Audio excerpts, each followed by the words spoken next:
This is pretty annoying because I can't see my keyboard.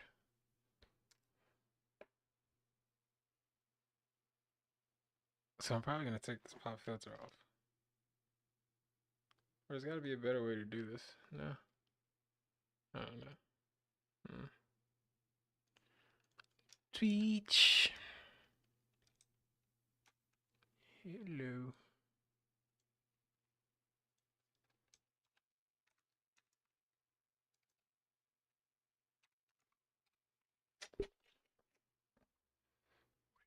Just one hand perfect parry everything, I don't need heals. Exactly. If I just one hand Hello. just one hand perfect parry everything, I don't need heals. Exactly. If I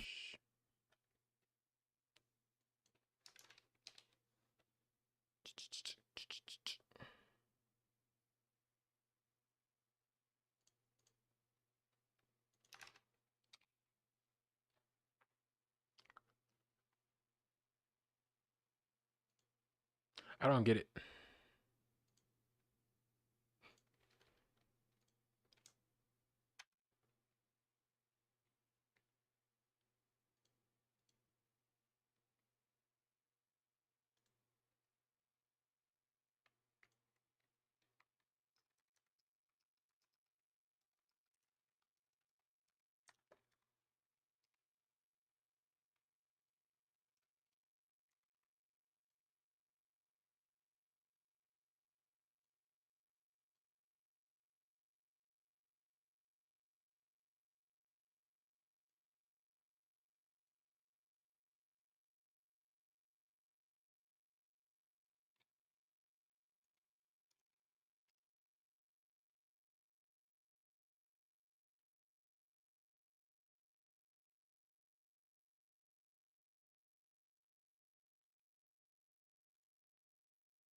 Maybe? No? Dude, what? What? What? What?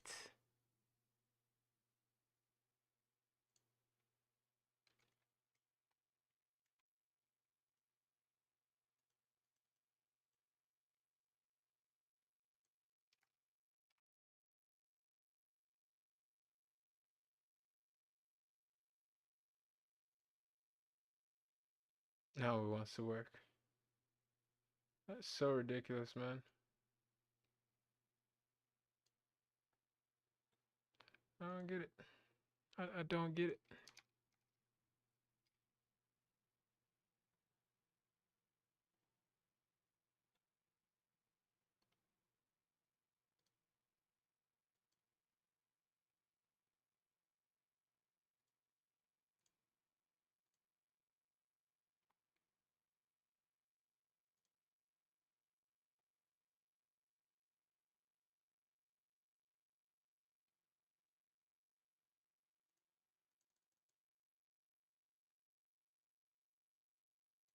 At this point, it's in God's hands.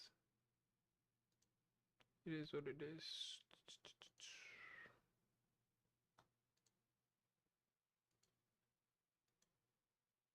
Whatever.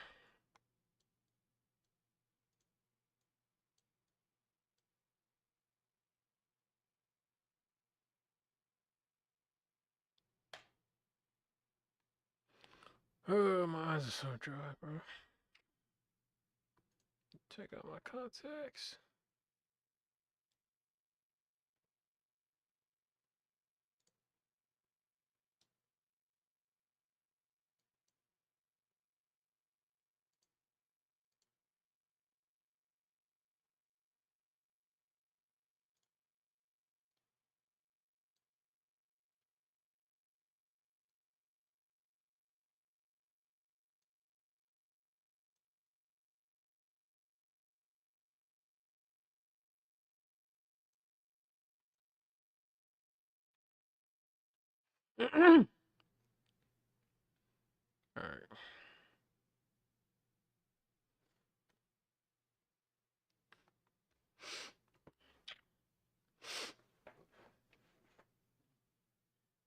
doing in linear algebra so far, you might be thinking as it's kind of a more painful way of doing things that you already knew how to do. You've already dealt with vectors, or I'm guessing that some of you all have already dealt with vectors in your calculus or your pre-calculus or your physics classes. But in this video, I hope to show you something that you're going to do in linear algebra that you've never done before, and that it would have been very hard to do had you not, I guess, been exposed to these videos. Well, I'm going to start with, once again, a different way of doing something you already know how to do. So let me just define some vector here. Some vector. Instead of making them bold, I'll just draw it with the arrow on top. I'm going to define my vector to be, I can do it with the arrow on top, or I can just make it super bold. I'm just going to define my vector. It's going to be a vector in R2. Let's just say that my vector is the vector 2, 1. If I were to draw it in standard position, it looks like this. You go 2 to the right, and up 1 like that. That's my, right there, that is my vector v. Now, if I were to ask you, what are all of the possible vectors I can create? So let me define a set. Let me define a set S, and it's equal to all of the vectors I can create if I were to multiply v times some constant. So I multiply some constant, some scalar, times v, times my vector v. And I'll just to make be a little bit formal, I say such that C is a member, I don't want to write, C is a member of the real numbers. C is a member of the real numbers. Before Now, I what would even be do a this, graphical... I never finished this yesterday.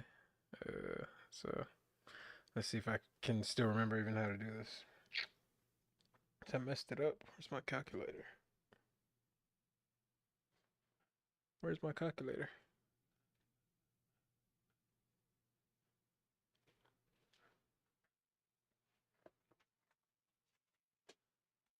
Bruh.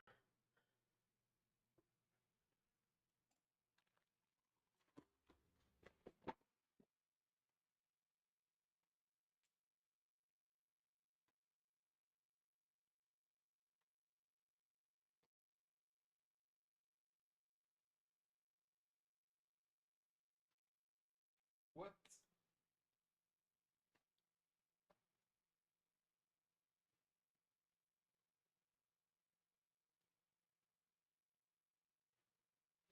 Where is my calculator?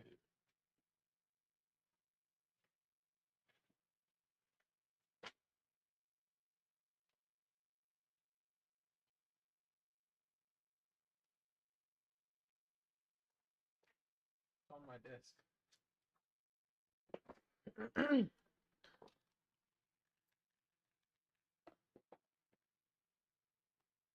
All right.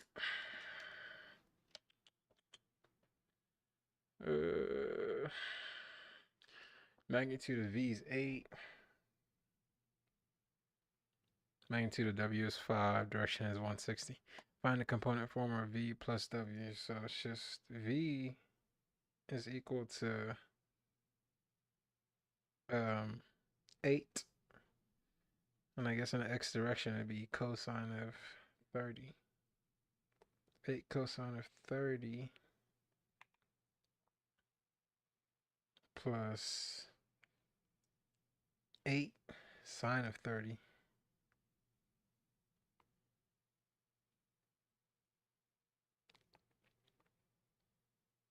And then W is going to be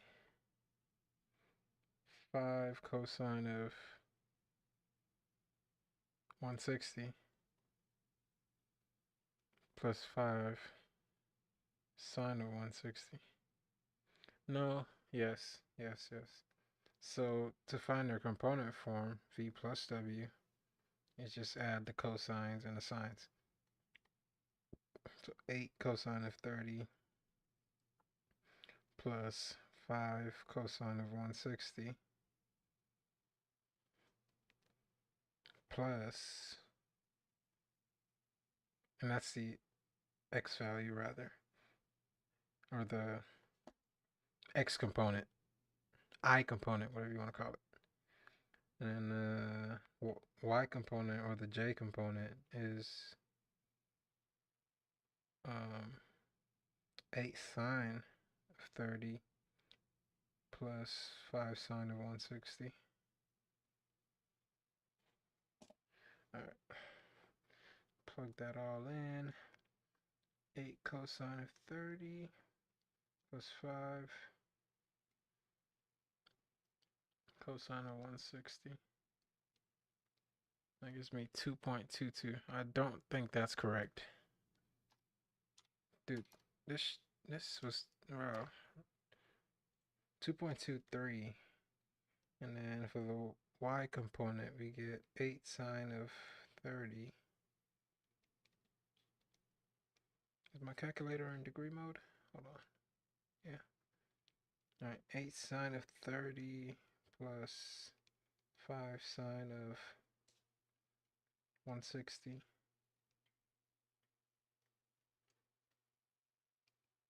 We have 5.71. If I get this wrong, bro, this shit was kicking my ass yesterday and it's not even hard. Okay. This is quite literally the easiest thing. It's probably because I was tired.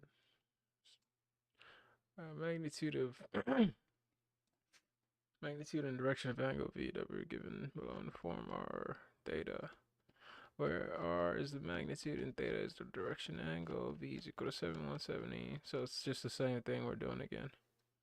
7. I'm not even gonna write it here. So it'll be 7 cosine of 170 plus 4 cosine of 30. That gives you negative 3.43. And then we got 7 sine of 170 plus 4 sine of 30 for the j component. And it's 3.22. Please. Okay. Find a component form of V of V plus W. It's okay to round your intermediate calculation to find as in there's hundredth. Alright, so 8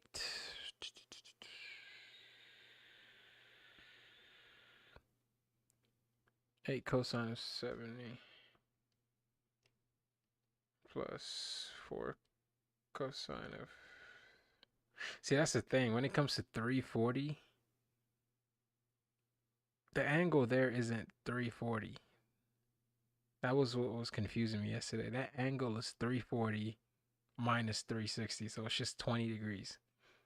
Like this right here is 20 degrees. Because this is technically in reference to... Hold on. Does 4 cosine of 20? 4 cosine of 20, and that's 3.76. And 4 cosine of 20.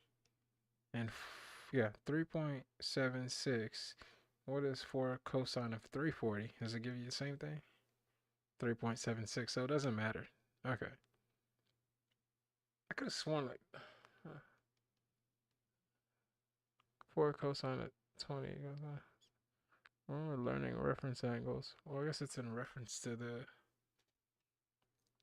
x-axis, right? Yeah. Because I know if you're in quadrant 1, it's in like you don't, what's the word I'm looking for? You don't subtract 180. If you wanted to find the reference angle in quadrant 2, and you were given like a, let's say, a 120 degree angle, it'd be 180 minus 120 to get that angle right there, right? That angle would be 60. And so you would use 60. But you'd have to make it negative because the x values in quadrant 2 are negative, I think, if I remember. So this is 8 cosine of 70 plus 4 cosine of 340 and 20 are the same thing in this case, so it doesn't matter. 6.49. 6.49, and then 8 sine of 70.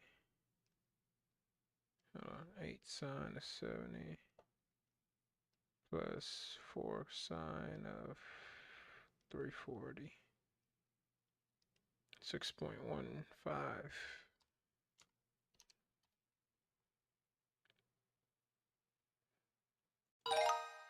Oh. Can't believe this shit was kicking my ass yesterday, bro. Literally, I got every single one of them wrong. For some reason. It's just plugging in too. It's the crazy part.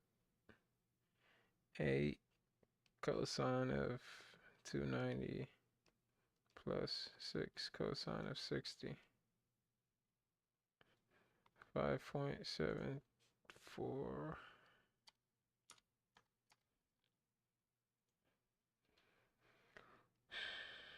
8 sine of 290. 6 sine of 60. Negative 2.32.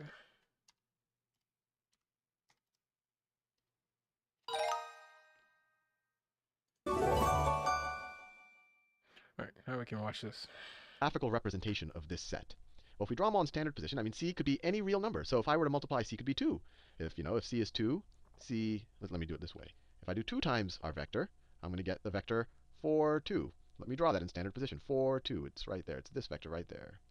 That vector right there. It's collinear with this first vector. It's along the same line, but it just goes out further too. Now I could have done another. I could have done 1.5 times our vector v. Let me do that in a different color. And maybe that'd be what? That'd be 1.5 times 2, which is 3, 1.5. Where would that vector get me? I'd go 1.5, and then I'd go 3, and then 1.5. I'd get right there.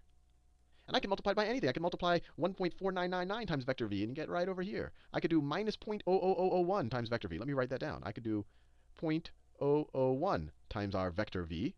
And where would that put me? It would put me right, little super small vector right there. If I did minus 0.01, it'd make a super small vector right there pointing in that direction. If I were to do minus 10, I would get a vector going in this direction that goes way like that, or it goes way like that. But you can imagine that if I were to plot all of the vectors in standard position, all of them that could be represented by any C in real numbers, I'll essentially get, I'll end up drawing a bunch of vectors where their arrows are all lined up along this line right there, and all lined up in even the negative direction. Let me make sure I draw it properly. Along that line, like that. I think you get the idea. So it's a set of collinear vectors. So let me write that down. It's a set of collinear vectors. And if we view these vectors as position vectors, that that this vector represents a point in space in R2, this R2 is just our Cartesian coordinate plane right here in every direction. If we view this vector as a position vector, let me write that down. As a position vector, if we view it as kind of a coordinate in R2, then this set, if we visually represent it as a bunch of position vectors, it'll be represented by this whole line over here. It'll be represented by this whole line over here. And I want to make that point clear because if it's essentially a line of slope 2, right? Your rise, sorry, slope 1/2. Your rise is 1. Your rise is 1 for going over 2. But I don't want to go back to our algebra 1 notation too much. But I want to make this point that this line of slope 2 that goes through the origin, this is if we draw all of the vectors in this set as in their standard form, or if we draw them all as position vectors. If I didn't make that clarification or that qualification, I could have drawn these vectors anywhere, right? Because this 4, 2 vector I could have drawn over here. And then, to say that it's collinear probably wouldn't have made as much visual sense to you, but I think this collinearity of it makes more sense to you if you say, oh, let's draw them all in standard form. All of them start at the origin, and then their tails are at the origin, their heads go essentially to the coordinate they represent. That's what I mean by their position vectors. They don't necessarily have to be position vectors, but for, I guess, the visualization in this video, well, let's stick to that. Now, I was only able to represent something that goes through the origin with this slope. So you can almost view that this vector kind of represented its slope. You almost want to view it as a slope vector if you wanted to tie it in to what you learned in Algebra 1. What if we wanted to represent other lines that had that slope? What if we wanted to represent the line that goes, the same line, or I guess a parallel line that goes through that point over there? The point, this is the point 2, 4. Or if we're thinking in position vectors, we could say that point is represented by the vector. That point is represented by the vector. That point is represented by the vector. Let me call that x. It's represented by the vector x, and the vector x is equal to 2, 4. That point right there. What if I want to represent the line that's parallel to this that goes through that point 2, 4? So I want to represent this line right here. I'll draw it as parallel to this as I can. I think you get the idea, and it just keeps going like that in every direction. These two lines are parallel. How can I represent the set of all of these vectors, or drawn in standard form, or all of the vectors that if I were to draw them in standard form would show this line? Well, you could think about it this way. If every one of the vectors that represented this line, if I start with any vector that was on this line, and I add my x vector to it, I'll show up at a corresponding point on this line that I want to be at, right? Let's say that this is, let's say I do negative 2 times my original, so minus 2 times my vector v. That equaled what? Minus 2, minus 4, minus 2. So that's that vector there. But if I were to add x to it, if I were to add my x vector, if I were to do minus 2 times my vector v, but I were to add x to it, so plus x, I'm adding this vector 2 comma 4 to it. So from here, I'd go right 2 and up 4. So I'd go here. Or visually, you could just say heads to tails. So I would go right there. So I would end up at a corresponding point over there. I would end up at a corresponding point over there. So the set of all points, so when I define my set S as the set of all points where I just multiply v times a scalar, I got this thing that went through the origin. But now let me define another set. Let me define a set L, maybe L for line, that's equal to the set of all vectors where it's x, the vector x, I could do it bolder, I'll just do an arrow on it, plus some scalar, I could use c, but let me use t because I'm going to call this a parametrization of the line. So plus some scalar t times my vector v, where, or such that t could be any member of the real numbers. So what is this going to be? This is going to be this blue line. If I were to draw all of these vectors in standard position, I'm going to get my blue line. For example, if I do minus 2, if this is minus 2 times my vector v I get here, then if I add x, I go there. So the vector, this vector right here, that has its endpoint right there, its endpoint sits on that line. I can do that with anything. If I take this vector, this is some scalar times my vector v, and I add x to it, I end up with this vector. I'm confused. Whose endpoint, if I view it as a position vector, its endpoint dictates some coordinate in the xy plane. So it'll do that point. So I can get to any of these vectors. This is a set of vectors right here, and all of these vectors are going to point, they're essentially going to point to something. When I draw them in standard form, if I draw them in standard form, they're going to point to a point on that blue line. Now you might say, hey Sal, this was a really obtuse way of defining a line. I mean, we do it in Algebra 1 where we just say, hey, you know, y is equal to mx plus b, and we figure out the slope by figuring out the difference of 2 points, and then we do a little substitution. And this is stuff you learned in 7th or 8th grade. This was really straightforward. Why am I defining this obtuse set here and you know, making you think in terms of sets and vectors and adding vectors? And the reason is because this is very general. This is very general. This worked well in R2. So in R2, this was great. I mean, we just have to worry about x's and y's. But what about the situation? I mean, notice in your algebra class, your teacher never really told you much, or at least the ones I took, about how do you represent lines in 3 dimensions. And I mean, maybe some classes go there, but they definitely didn't tell you how you represent lines in 4 dimensions or 100 dimensions. And that's what this is going to do for us. Right here, I defined x and v as vectors in R2. They're 2-dimensional vectors. But we can extend it to an arbitrary number of dimensions. So let me just to kind of hit the point home, let's do one more example in R2, where it's kind of the classic algebra problem where you need to find the equation for the line, but here we're going to call it the set definition for the line. Let's say we have 2 vectors. Let's say we have the vector a. We have the vector a, which I'll define as, you know, let me just say it's 2, 1. So if I were to draw in standard form, it's 2, 2, 1. That's my vector a right there. And let's say I have vector b. Let me define vector b. I'm going to define it as, I don't know, let me define it as 0, 3. So my vector b, 0, I don't move to the right at all, and I go up. So my vector b will look like that. My vector b. Now I'm going to say that these are position vectors. That we draw them in standard form. When you draw them in standard form, their endpoints represent some position. So you can almost view these as coordinate points in R2. This is R2. I mean, all of these coordinate axes I draw are going to be R2. Now what if I asked you, give me a parametrization of the line that goes through these 2 points? So essentially I want the equation, if you're thinking in Algebra 1 terms, I want the equation for the line that goes through these 2 points. That goes through those 2 points. So the classic way, you would have figured out the slope and all of that, and then you would have substituted back in. But instead, what we can do is, we can say, hey, look, this line that goes through both of those points, or you can almost say that, you know, that both of those vectors lie on, I guess that's a better, both of these vectors lie on this line. Now, what vector can be represented by that line? Or even better, what vector, if I take any arbitrary scalar multiple, can represent any other vector on that line? And let me do it this way. What if I were to take, so this is vector b here, what if I were to take b minus a? We learned in, I think it was a previous video, that b minus a, you'll get this vector right here. You'll get the difference in the 2 vectors. This is the vector b minus the vector a. And you just think about it, what do I have to add to a to get to b? I have to add b minus a. So if I can get the vector b minus a, right, and we know how to do that, we just subtract the vectors, and then multiply it by any scalar, then we're going to get any point along that line. We have to be careful. So what happens if we take t, so some scalar, times our vector, times the vectors b minus a. b minus a. What do we get then? So b minus a looks like that, but if we were to draw it in standard form, remember, in standard form, b minus a would look something like this. It would look something like this. Right? It would start at 0, it would be parallel to this, and then from 0 we would draw its endpoint. So if we just multiplied some scalar times b minus a, we would get points or vectors that lie on this line. Vectors that lie on that line right there.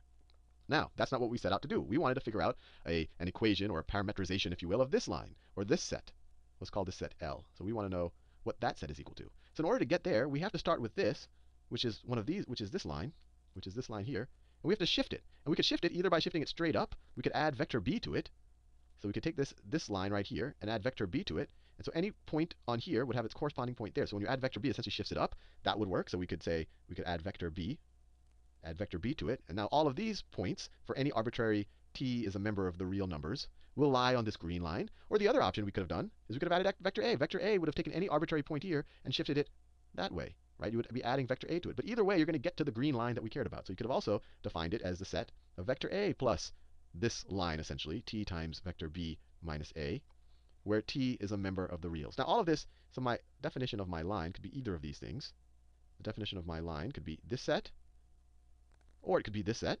And all of this seems all very abstract, but when you actually deal with the numbers, it actually becomes very simple. It becomes arguably simpler than what we did in Algebra 1. So this L, for these particular case of A and B, let's figure it out. My line is equal to, let me just use the first example. It's vector B, so it's the vector 0, 3, plus t times the vector b minus a. Well, what's b minus a? 0 minus 2 is minus 2. 3 minus 1 is 2. 4, t is a member of the reals.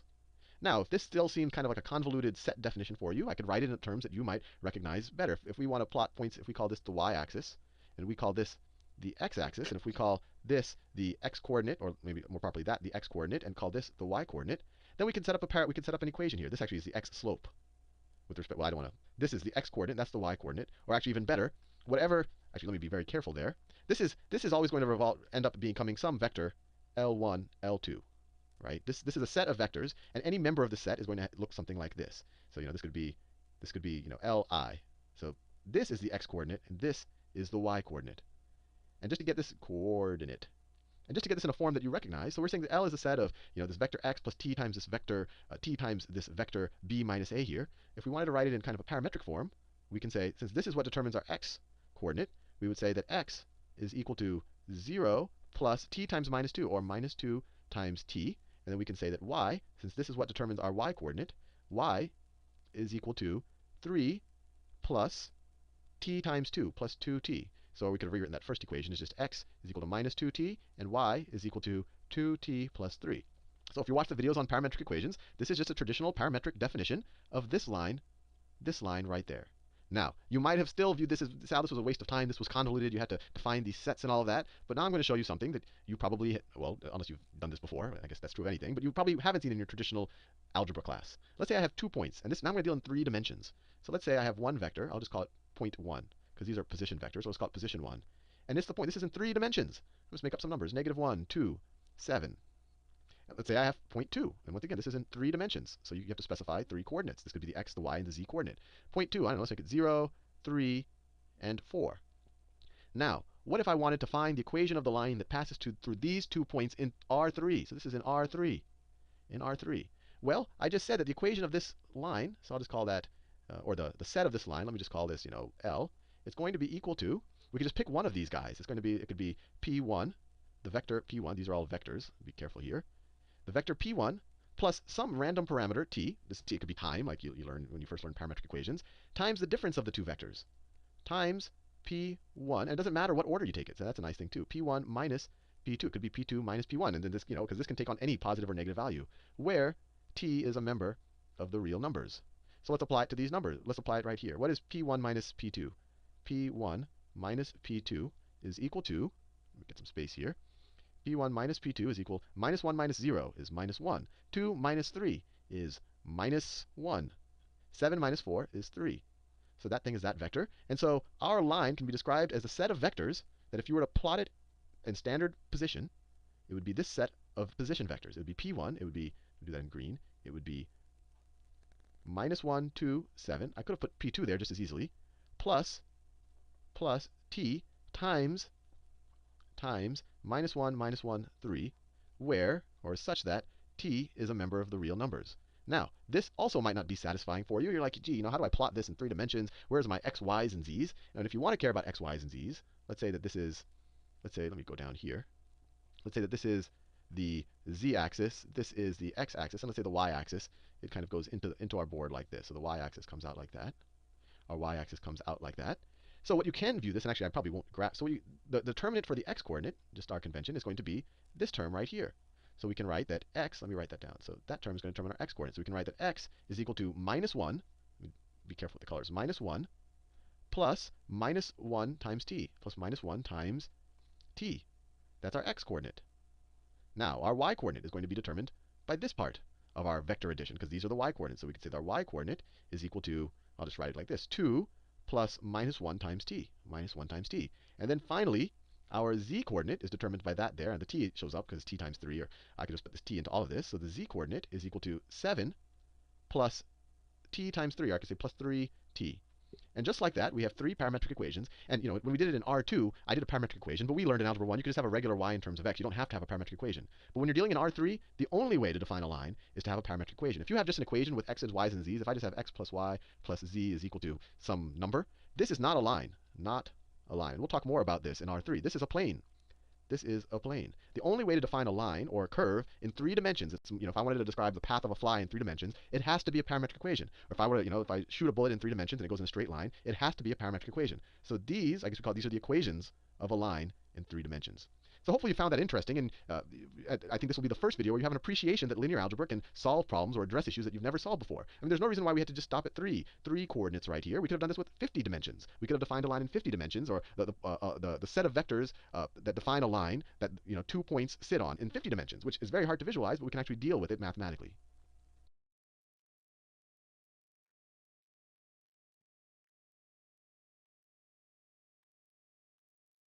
Left me more confused. Hold on.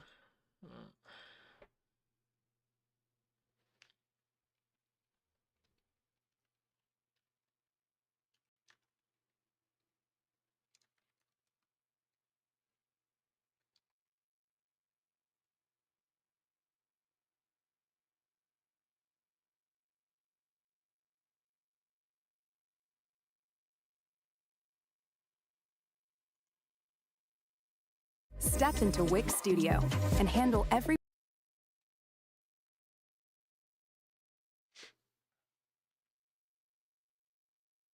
Let's talk about parametric equations. He knows a lot about all kinds of stuff. Professor Dave explains.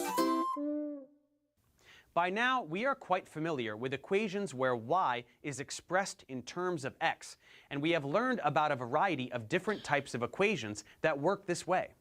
We also just learned about polar equations, where r is expressed in terms of theta. But there is one more type of equation we will want to briefly mention, and those are parametric equations. These are sets of equations in which the x and y values are calculated in separate equations, and each dependent on some other variable. The most common application of this involves two-dimensional motion of objects, like projectile motion. We learned all about this in the classical physics course, so you can head there if you want more information about this subject. Professor Dave here just learned equations are on some other involves two. So it just means the equation is dependent on that. This just like confused me even more. It just simply means It is determined by that. y is dependent on t. That's the takeaway. X is dependent on the value of t. No? Two-dimensional motion of objects, like projectile motion. We learned all about this in the classical physics course, so you can head there if you want more information about this subject. But the basic gist of it is that when you throw a ball into the air at an angle, its x and y motion are independent of one another. Its horizontal velocity will be constant if we ignore wind resistance, but its vertical velocity will be constantly decreasing from the moment of release because gravity will be continuously accelerating the ball in the negative direction towards the ground. So in such a case, it can make sense to have an equation that models the x-coordinate of the ball with respect to time, and an equation that models the y-coordinate of the ball with respect to time, as they do indeed depend on the parameter of time differently, and we may sometimes want to ask a question about one of these values and not the other. So we can say that in general, sets of parametric equations come in the form of x equals f of t and y equals g of t. These are two separate functions, but they depend on the same parameter. Then to graph the plane curve that results, we can just plug in some values of t and see what we get. For example, let's look at the parametric. But t isn't changing now, right? Is it?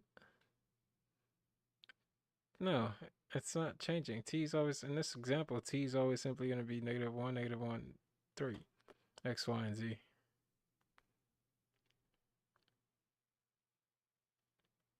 So if you were to pick whatever value, it doesn't matter. T's are, I guess, constant.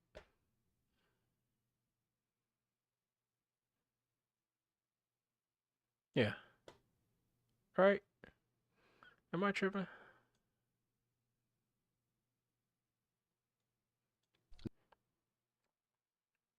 Great. I mean, we just have to worry about x's and y's. But what about the situation? I mean, notice in your algebra class, your teacher never really gave you vectors, and the reason y is equal to s vector v. S as the set of all points where I just multiply v times a scalar, I got this thing that went through the origin. But now let me define another set. Let me define a set L, maybe L for line, that's equal to the set of all vectors where it's x, the vector x, I could do it bolder, I'll just do an arrow on it, plus some scalar, I could use c, but let me use t because I'm going to call this a parametrization of the line. So plus some scalar t times my vector v, where, or such that t could be any member of the real numbers. So what is this going to be? This is going to be this blue line. If I were to draw all of these vectors in standard position, I'm going to get my blue line. For example, if I do -2, if this is -2 times my vector v I get here, then if I add x, I go there. So the vector, this vector right here, that has its endpoint right there, its endpoint sits on that line. I can do that with anything. If I take this vector, this is some scalar times my vector v, and I add x to it, I end up with this vector, whose endpoint, if I view it as a position vector, its endpoint dictates some coordinate in the xy plane. So it'll do that point. So I can get to any of these vectors. This is a set of vectors right here, and all of these vectors are going to point, they're essentially going to point to something. When I draw them in standard form, if I draw them in standard form, they're going to point to a point on that blue line. Now you might say, hey Sal, this was a really obtuse way of defining Equations, x equals 2t and y equals t squared. Let's make a little table, pick some t values, and then find the corresponding x and y values. Once we have all of these, we essentially have a set of x and y coordinates. So we can now plot all of these points, connect them, and we see that we get a parabola. We can quite easily get the equation for this parabola by doing something called eliminating the variable. This is where we solve for t.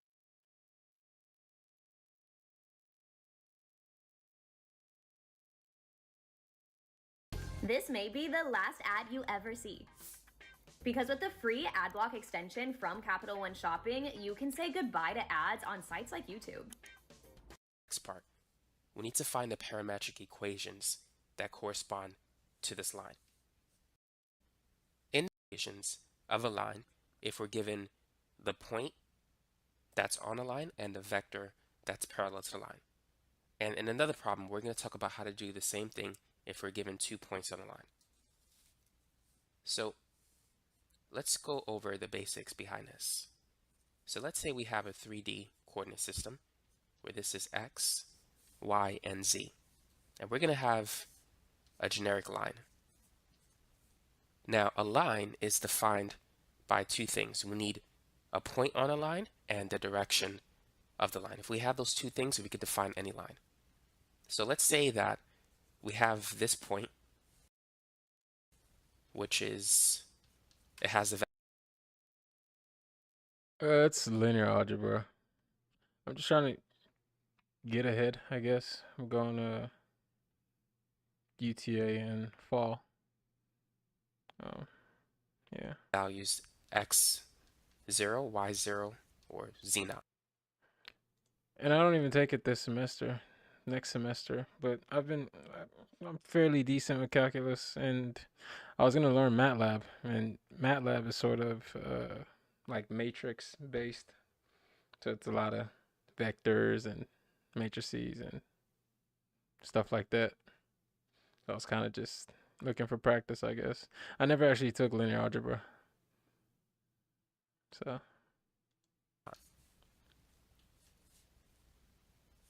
This is going to be the position vector, r0. And let's extend this point by another vector. Let's call this vector g. If we add those two vectors, if we take the vector sum of those two vectors, it will give us the position vector r, which will define the vector equation of the line. So r is the vector sum of these two vectors.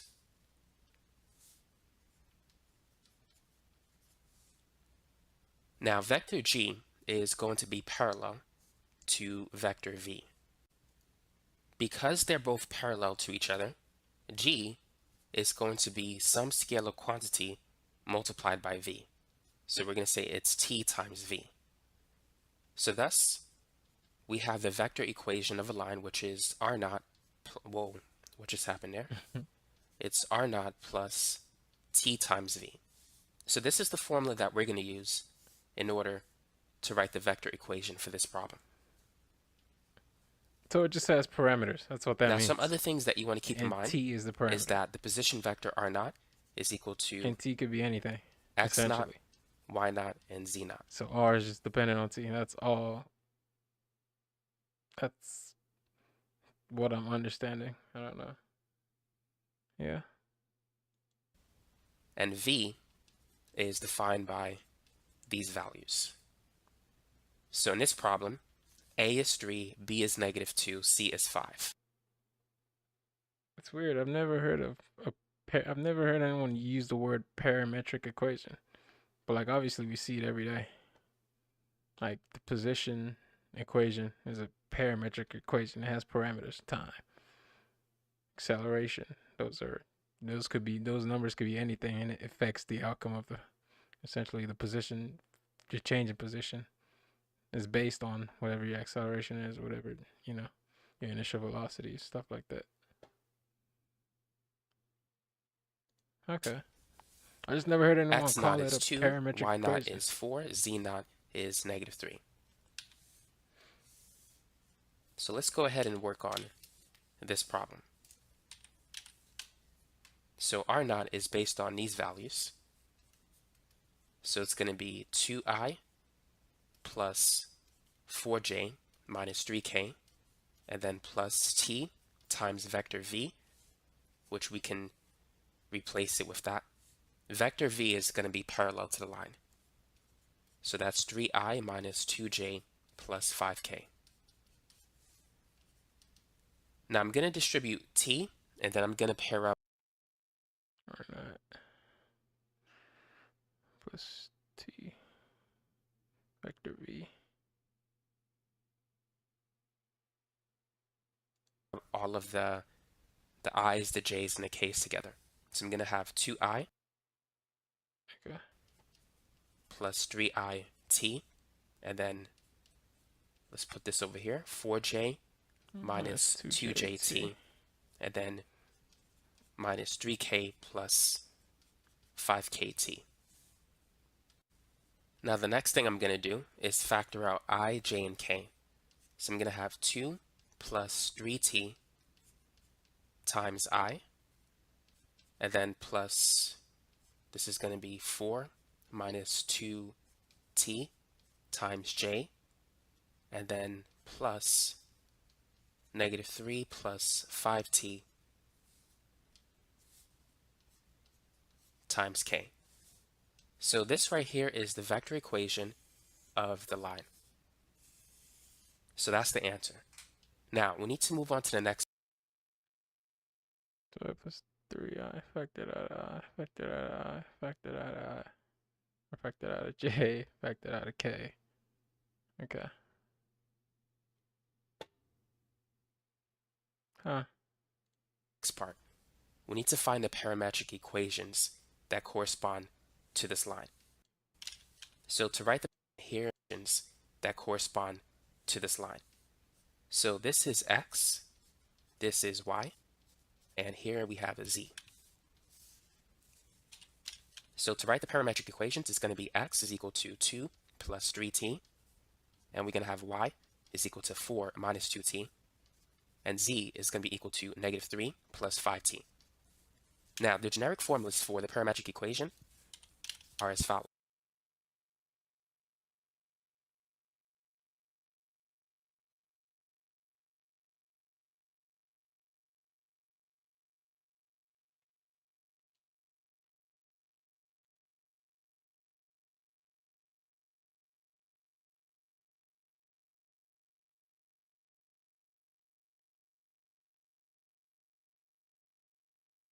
Okay. 4 minus 2t, and z Makes sense. are as follows.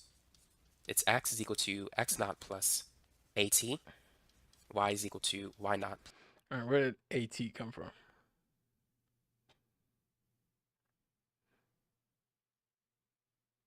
Two plus a t. Dude, what?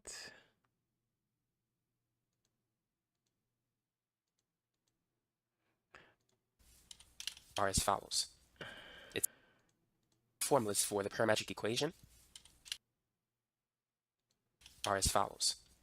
It's x is equal to x naught plus at, y is equal to y naught plus bt, and z is equal to z naught plus ct. So all you need in order to write the parametric equations is ¿Qué pasa?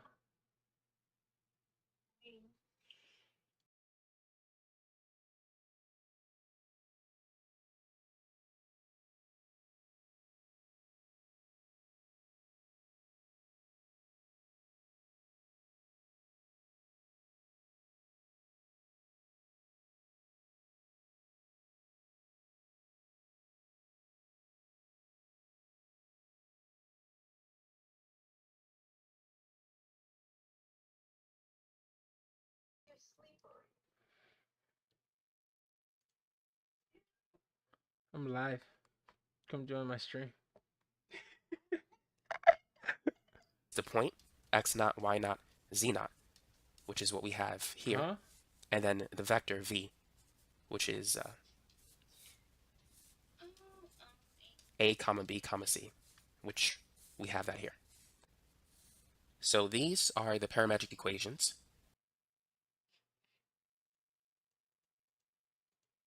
which is what we have, is the point x naught, y naught, z naught, which is what we have here, and then the vector v, which is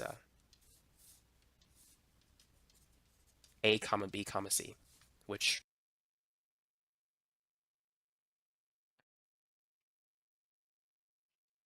we have.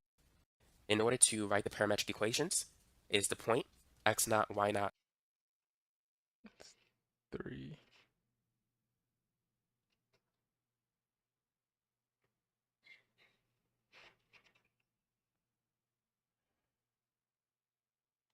X naught. Why not Z naught? z naught, which is what we have here, and then the vector v, which is a comma b comma c, which we have that here. What we gonna see? So these are the parametric equations, which is the answer for part B. Now for part C, we need to find the symmetric equations. To do that, we need to eliminate the parameter by solving for t for each of these equations, and then we can set them equal to each other. So what we're going to have is x minus x naught. Finding a line. I mean, we do it in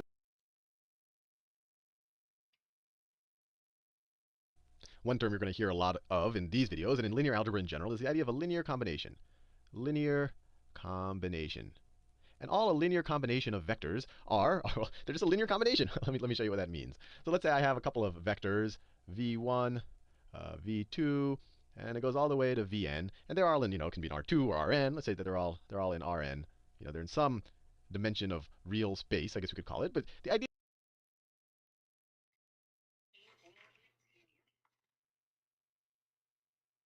Huh?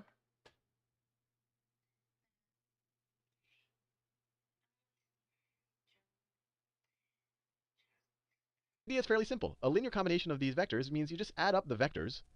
It's some combination of a sum of the vectors, so v1 plus v2 plus all the way to vn, but you scale them by arbitrary constants. So you scale them by c1, c2, all the way to cn, where everything from c1 to cn are all a member of the real numbers. That's all a linear combination is. Let me show you a concrete example of linear combinations. Let me define the vector a to be equal to, and these are all bolded, these purple v's are all bolded just because those are vectors, but sometimes it's kind of onerous to keep bolding things. So let's just say I define the vector a to be equal to 1, 2, and I define the vector b to be equal to 0, 3. What is a linear combination of a and b? Well, it could be any constant times a plus any constant times b. So it could be 0 times a plus, well, it could be 0 times a plus 0 times b, which of course would be what? That would be 0 times a would be 0, 0, and 0, 0. That would be the 0 vector. But this is a completely valid linear combination, and we can denote the 0 vector by just a big bold 0 like that. We could also, this is almost, I could do 3 times a. I'm just picking these numbers at random. 3 times a plus, let me do a negative number just for fun. So let's do plus minus 2 times b. What is that equal to? Let's figure it out. It's let me write it out. It's 3 minus 2 times 0, so minus 0. And it's 3 times 2 is 6. 6 minus 2 times 3, so minus 6. So it's the vector 3, 0. This is a linear combination of a and b. I could keep putting in a bunch of random real numbers here and here, and I'll just get a bunch of different linear combinations of my vectors a and b. If I had a third vector here, if I had vector c, and maybe that was just, 7, 2, then I could add that to the mix, and I could throw in plus 8 times vector c. These are all just linear combinations. Now, why do we just call them combinations? Why do we have to add that little linear prefix there? Because we're just scaling them up. We're not multiplying the vectors times each other. We haven't even defined what it means to multiply a vector, and there's actually several ways to do it. But we can't square a vector, and we haven't even defined what this means yet. But this would all of a sudden make it nonlinear in some form. So all we're doing is we're adding the vectors and we're just scaling them up by some scaling factor. So that's why it's called a linear combination. Now you might say, hey Sal, why are you even introducing this idea of a linear combination? Because I want to introduce the idea, and this is an idea that confounds most students when it's first taught. I think it's just the very nature that it's taught. Over here, I just kept, no, I don't want to do that. I just kept putting different numbers for the weights, I guess we could call them, for C1 and C2 in this combination of A and B, right? Let's ignore C for a little bit. I just put in a bunch of different numbers there. But it begs the question, what is the set of all of the vectors I could have created? And this is just one member of that set, but what is the set of all of the vectors I could have created by taking linear combinations of A and B? So let me draw A and B here. Maybe we could think about it visually, and then maybe we could think about it mathematically. So let's say A and B. So A is 1, 2. So 1, 2 looks like that. That's vector A. Let me do vector b in a different color. I'm doing it in yellow. Vector b is 0, 3. So vector b looks like that, 0, 3. So what's the set of all of the vectors that I can represent by adding and subtracting these vectors? And we said we could show this. If we multiply them both by 0 and add them to each other, we end up there. If we take 3 times a, that's the equivalent of scaling up a by 3. So you go 1a, 2a, 3a. So that's 3a. 3 times a will look like that. 3, so this vector is 3a. And then we added to that 2b, right? Oh no, we subtracted 2b from that. So minus b looks like this. Minus b looks like this. Minus 2b looks like this. This is minus 2b. All the way in standard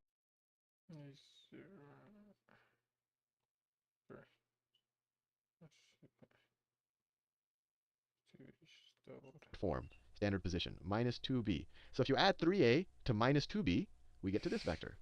3a to minus 2b, you get this vector.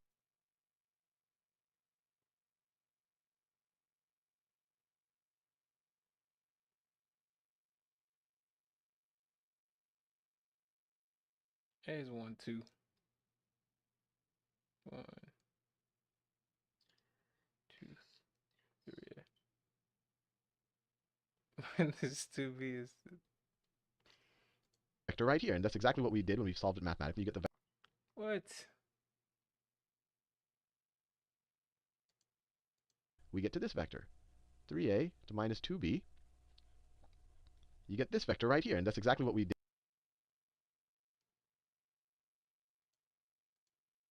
This minus b looks like this. Minus 2b looks like this. This is minus 2b. All the way in standard form, standard position. Minus 2b. So if you add 3a to minus 2b, we get to this vector. 3a. Tip the tail. Oh yeah. Vector. 3a to minus 2b. From 0 You get this vector right here, and that's exactly what we did when we solved it mathematically. You get the vector 3, 0. You get this vector right here, 3, 3, 0. But this was just one combination, one linear combination of a and b. I could have, instead of multiplying a times 3, I could have multiplied a times 1.5 and just gotten right here. So 1.5a minus 2b. Minus 2b would still look the same. It would look like something like this. It would look something like, let me make sure I'm doing it. It would look something like this. And so our new vector that we would find would be something like this. So I just showed you I could find this vector with a linear combination, I could find this vector with a linear combination, and it actually turns out that you can represent any vector in R2. Any vector in R2 with some linear combination of these vectors right here, a and b. And let's just think of an example, or maybe just try a mental visual example. Wherever we want to go, we could go arbitrarily. We could scale a up by some arbitrary value. So this is some scaled up, so this is some weight on A, and then we can add up arbitrary multiples of B. B goes straight up and down, so we could add up arbitrary multiples of B to that. So we could get any point on this line right there. Now, if we scaled A up a little bit more, and then added any multiple B, we get anything on that line. If we multiplied A times a negative number, and then added a B in either direction, we get anything on that line. We can keep doing that, and there's no reason why we can't pick an arbitrary A that can fill in any of these gaps. If we want a point here, we just take a little smaller a, and then we can add all the b's that fill up all of that line. So we can fill up any point in R2 with the combinations of a and b. So what we can write here is that the span, let me write this word down, the span of the vectors a and b, so let me write that down, of the vectors a and b, it equals R2, or it equals all the vectors in R2, which is, it's all the tuples. R2 is all the tuples made of two ordered tuples of two real numbers. So it equals all of R2. This just means that I can represent any vector in R2 with some linear combination of A and B. And you're like, hey, can't I do that with any two vectors? Well, what if A and B were the vector, let's say the vector 2, 2 was A. So A is equal to 2, 2. And let's say that B is the vector, let's say the B is the vector minus 2, minus 2. So B is that vector. So B is the vector minus 2, minus 2. 0, Now, can I represent any vector with these? Well, I can definitely I can scale A up and down, so I can scale A up and down to get anywhere on this line, and then I can add B or anywhere to it, and B is essentially going in the same direction, it's just in the opposite direction, but I can multiply it by negative and go anywhere in the line. So any combination of A and B will just end up on this line right here if I draw it in standard form. It'll be a vector with the same slope as Wait, what?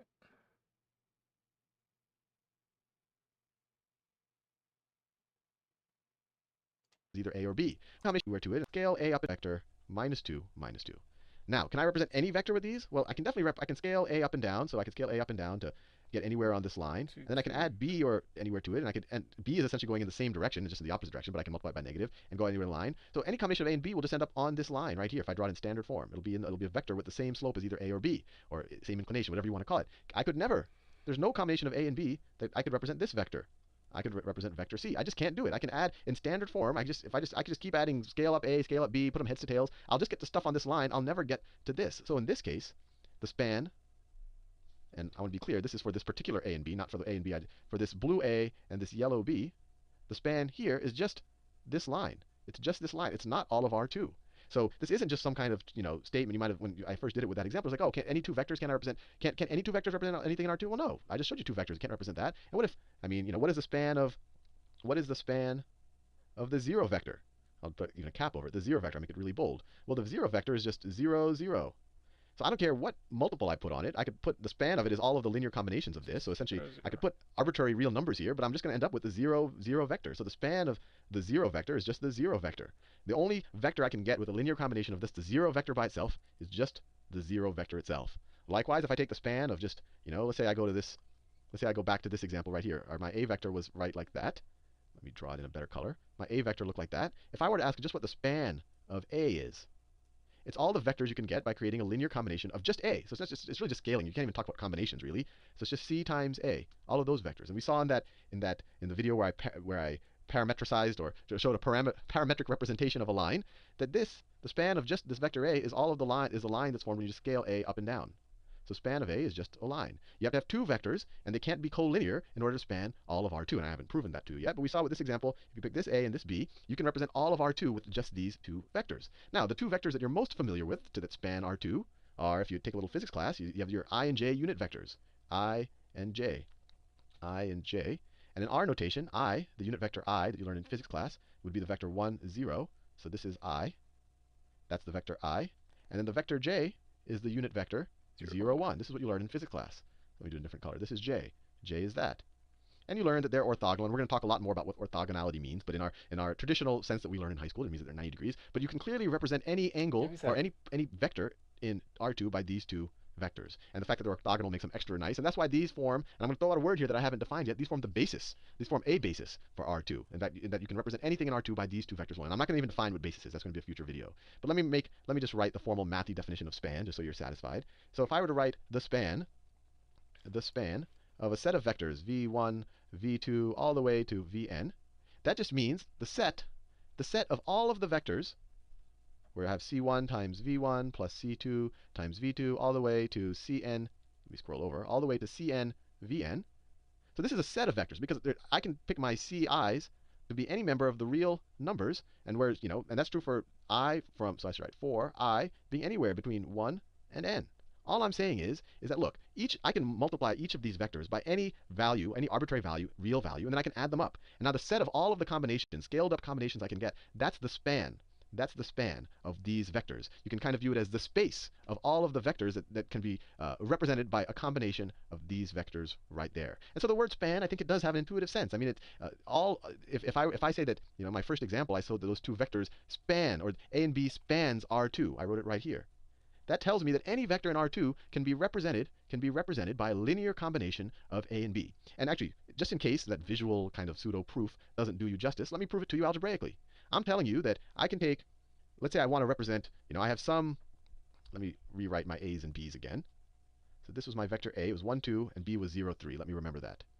So my vector A is 1, 2, and my vector B was 0, 3. Now my claim was that I can represent any point. Let's say I want to represent some arbitrary point x in R2. So its coordinates are x1 and x2. I need to be able to prove to you that I can get to any x1 and any x2 with some combination of these guys. So let's say that my combination, I say C1 times A plus C2 times B has to be equal to my vector x. So let me show you that I can always find a C1 or a C2 given that you give me some x's. So let's just write this right here with the actual vectors being represented in their kind of column form. So we have C1 times combination. I say CA is 1, 2, and my vector B was 0, 3. Now my claim was that I can represent any point. Let's say I want to represent some arbitrary point x in R2. So its coordinates are x1 and x2. I need to be able to prove to you that I can get to any x1 and any x2 with some combination of these guys. So let's say that my combination, I say C1 times A plus C2 times B has to be equal to my vector x. So let me show you that I can always find a C1 or a C2 given that you give me some x's. So let's just write this right here with the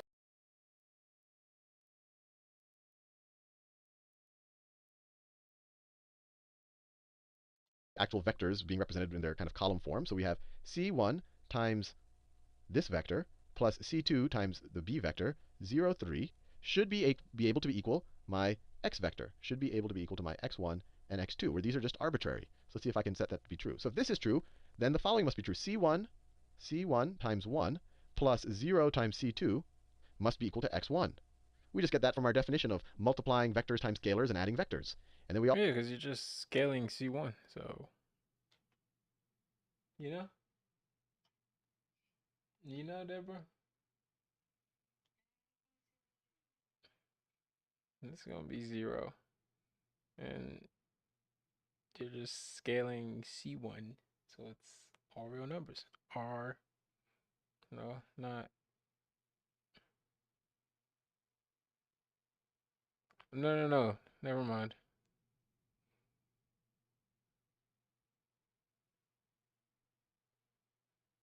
It's represented by everything on C1, essentially. I think. Okay. Everything on C1 is. So everything on that C1 line, you know? Yeah.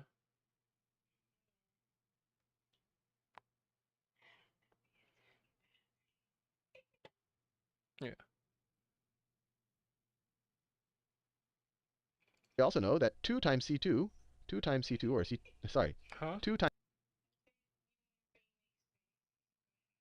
Yeah. C1 times 2 plus C2 times 3, 3C2, should be equal to x2. Now if I can show you that I can always find C1s and C2s given any x's and any x1s and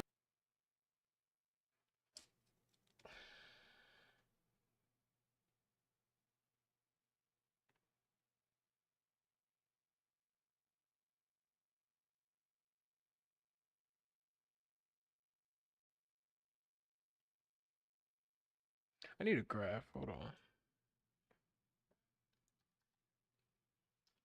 Can you draw on Desmos?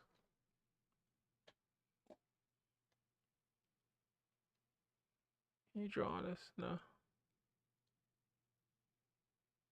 Oh. They don't let you draw on it. Whack.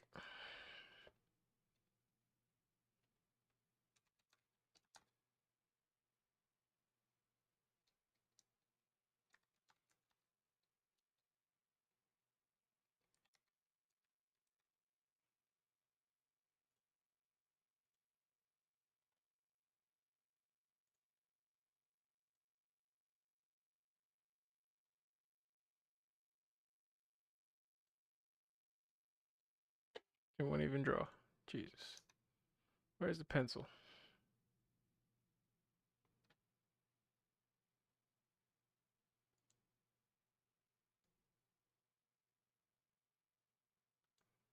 Fancy x-axis, fancy y-axis. Let's say this is C. It's equal to, in this case it was 1, 2.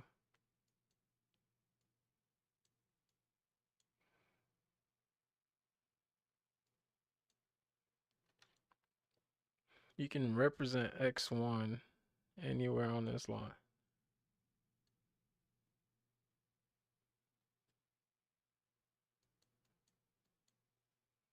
And then you can represent y1 and c2 is 0, 3.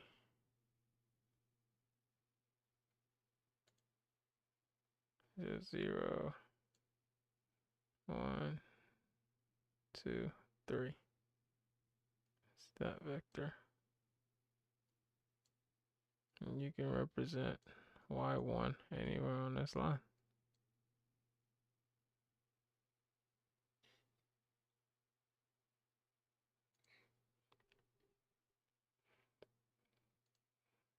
So can you get all points from that line?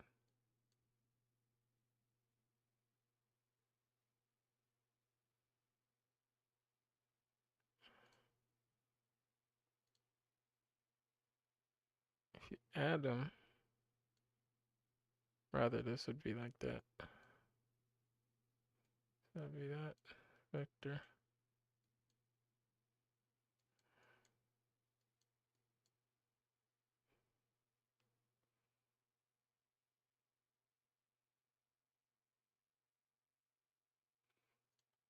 X2s, then I've proven that I can get to any point in R2 using just these two vectors. So let me see if I can do that. So this is just a system of two unknowns. This is just 0. We can ignore it. So let's multiply this equation up here by -2 and put it here. So we get -2 c1. I'm just multiplying this times -2. We get a 0 here. Plus 0 is equal to -2 x1. And then you add these two. You get 3c2, right? These cancel out. You get 3. Let me write in a different color. You get 3c2 is equal to x2 minus 2 x1. Or divide both sides by 3. You get c2 is equal to 1/3 x2 minus x1. Now we'd have to go substitute back in for c1. Well, we have this first equation right here that c1, this first equation just says c1 plus 0 is equal to x1. So c1 is equal to x1. Multiply this equation up here by -2 and put it here. So we get -2 c1. I'm just multiplying 1. We just get to x2. Now, if I can show you that I can always find c1s and c2s given any x's and any x1s and x2s, then I've proven that I can get to any point in R2 using just these two vectors. So let me see if I can do that. So this is just a system of two unknowns. This is just 0. We can ignore it. So let's multiply this equation up here by -2 and put it here. So we get minus.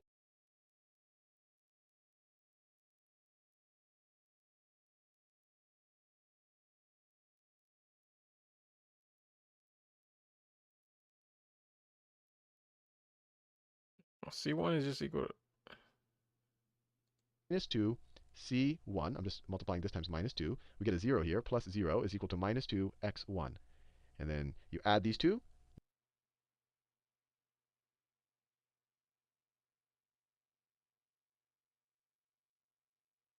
You get 3c2, right? These cancel out. You get 3. Let me write in a different color. You get 3c2 is equal to x2 minus 2 x1. Or divide both sides by 3. You get c2 is equal to 1/3 x2 minus x1. Now we'd have to go substitute back in for c1. Well, we have this first equation right here that c1, this first equation just says c1 plus 0 is equal to x1. So c1 is equal to x1. So that one just gets us there. So C1 is equal to x1. So you give me any point in R2. These are just two real numbers. And I can just perform this operation, and I'll tell you what weights to apply to A and B to get to that point. If you say, okay, what combination of A and B can get me to the point, let's say I want to get to the point, let me go back up here. Well, it's way up there. Let's say I'm looking to get to the point 2, 2. So x1 is 2. Let me write it down here. Say I'm trying to get to the point, the vector 2, 2. What combinations of A and B can be there? Well, I know that C1 is equal to x1, so that's equal to 2. And C2 is equal to 1/3 times 2 minus 2. So 2 minus 2 is 0. So C2 is equal to 0. So if I want to just get to the point 2, 2, I just multiply. Oh, I just realized this was looking suspicious. I made a slight error here, and this was good that I actually tried it out with real numbers. Over here, when I had 3c2 is equal to x2 minus 2x1, I got rid of this 2 over here. There's a 2 over here. I divide both sides by 3. I get 1/3 times x2 minus 2x1. And that's why I was like, wait, this is looking strange. So I had to take a moment of pause. So let's go to my corrected definition of c2. c2 is equal to 1/3 times x2. So 2 minus 2 times x1. So minus 2 times 2. So it's equal to 1/3 times 2 minus 4. 2 minus 4, which is equal to minus 2, so it's equal to minus 2/3. So if I multiply 2 times my vector A minus 2/3 times my vector B, I will get to the vector 2, 2. And you can verify it for yourself. 2 times my vector A, 1, 2, minus 2/3 times my vector B, 0, 3, should equal 2, 2. Minus 2/3 times my vector B, 0, 3. 2, 4 minus 0.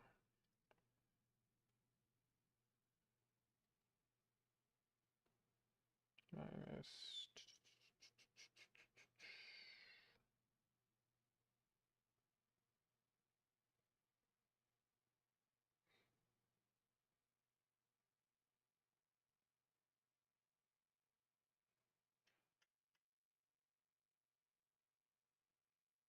2.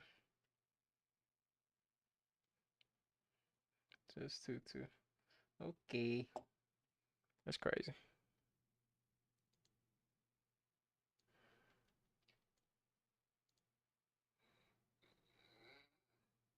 What's wrong with you?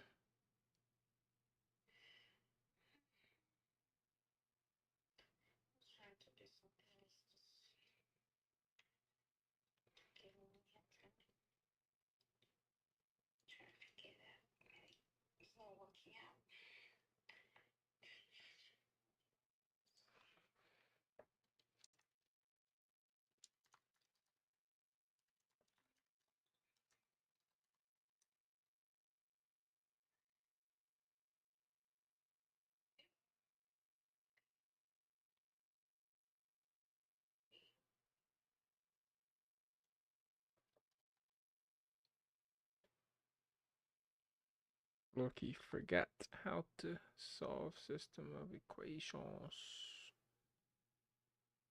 I go to sleep. Oh wait, tomorrow's Saturday. I don't have to go to work.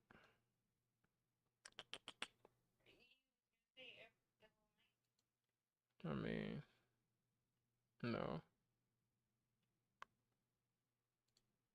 Oh, I have to go to work, but I have to wake up at 6.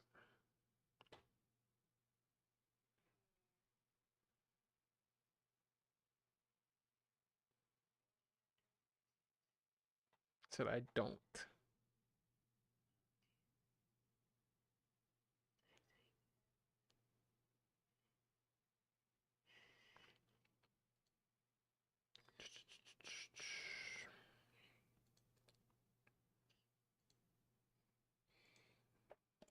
Hold on. C1 plus 0. C2 is equal to x1. And 2C1 plus 3C2 is equal to x2. Solving for C1 and C2. C1 is equal to x1. 2 x1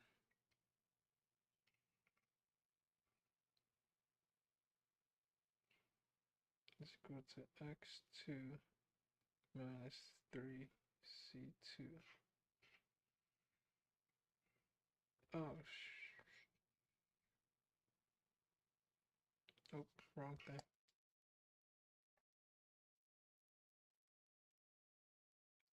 3c2 is equal to x2 minus 2c1. C2 is equal to x2 minus 2c1 over 3.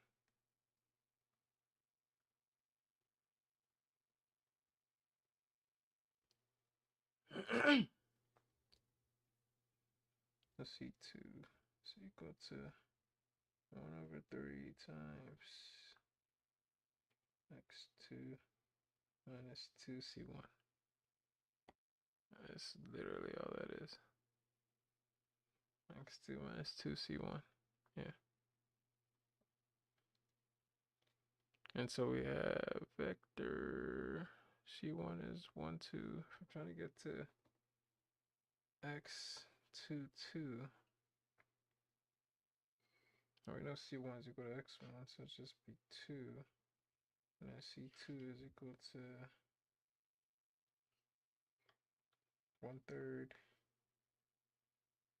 1 over 3, 2 minus 2 times 2 is 4. Be 2 minus 4 is negative 2 over 3.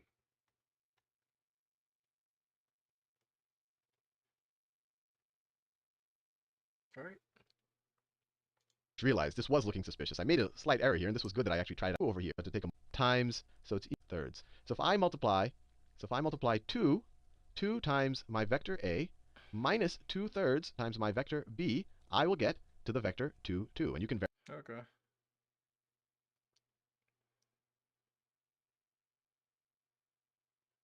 Okay. That makes sense. 2 times A.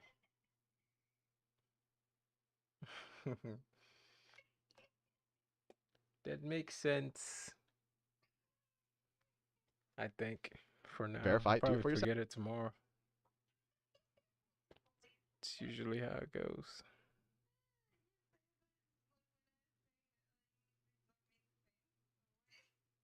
Huh?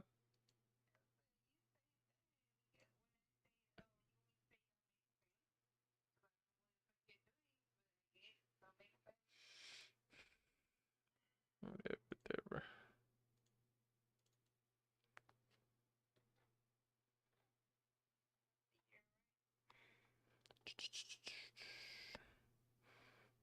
This book is pirated.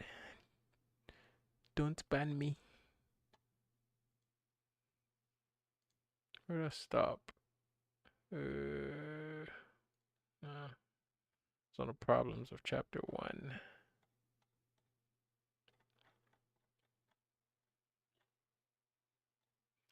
Chapter 2. Exercises.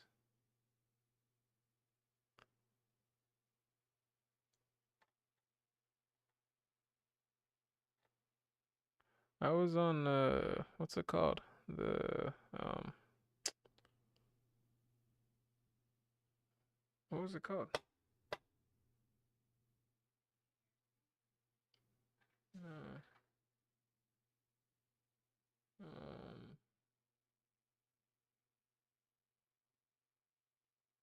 I don't remember the name of this. No, it's a net displacement. No, no, no, no, no, no, no, no, no. Okay, I'm not in chapter 4. That's why. I'm in chapter 2.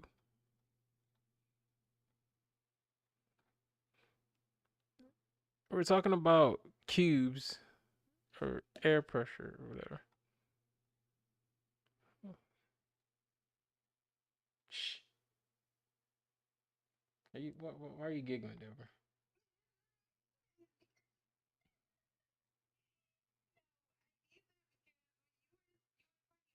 No. 3.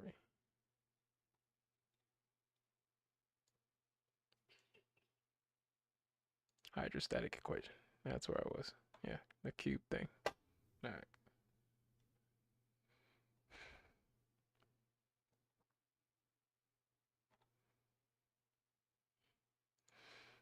Let's go back to ChatGPT's definition because it made it make sense. Mm,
This is chapter 2.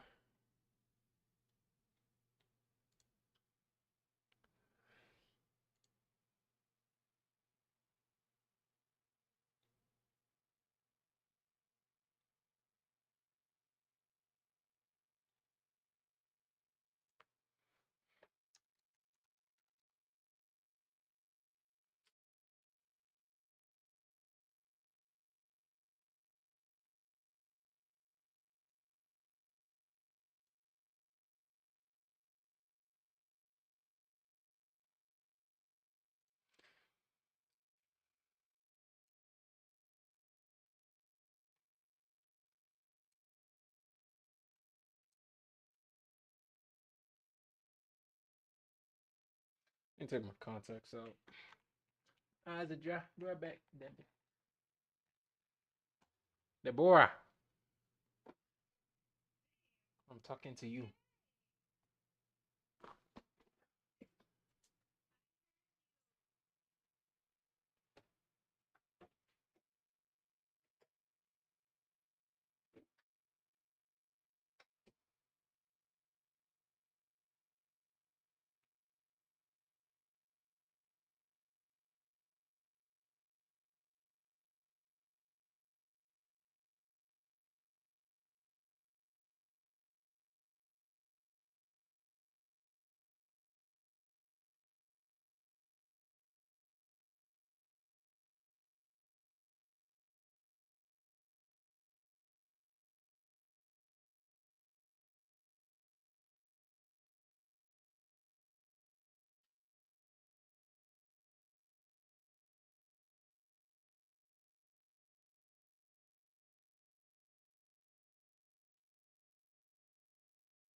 Cause I'm feeling you.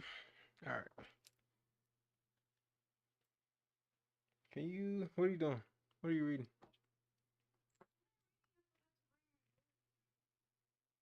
Are you done?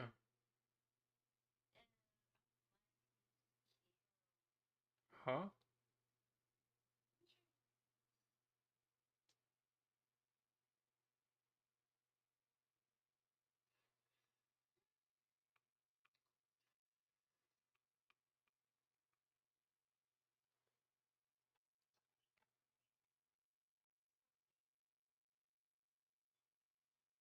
You knitting?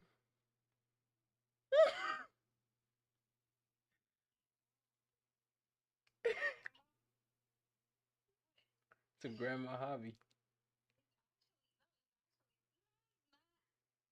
That's a grandma hobby.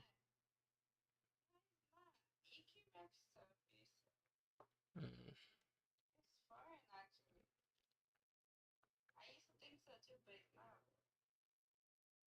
Mm-hmm.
Go on YouTube.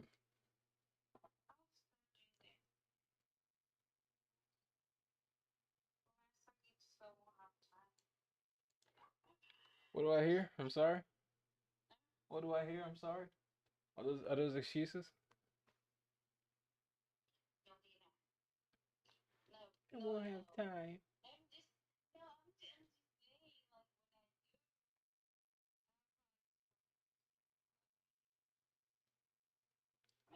Time. I won't have any time. I'm tired. I'm tired. I'm tired. That's all I'm hearing.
Fair for tables in appendix A and for the self-fair where the physical principles and techniques are discussed.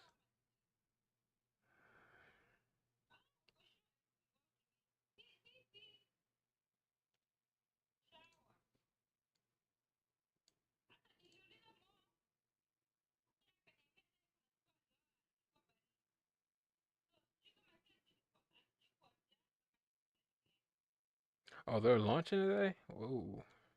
See that.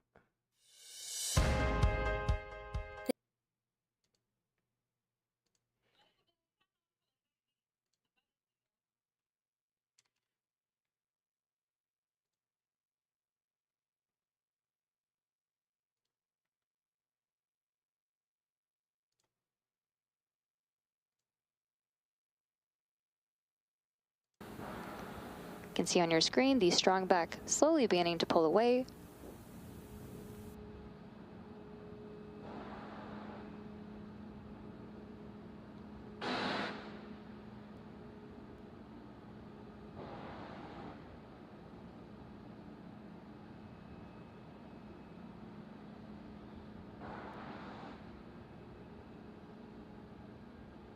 At this point in the countdown, both the first and second stages are nearly fully loaded with 1 million pounds of kerosene fuel and liquid oxygen.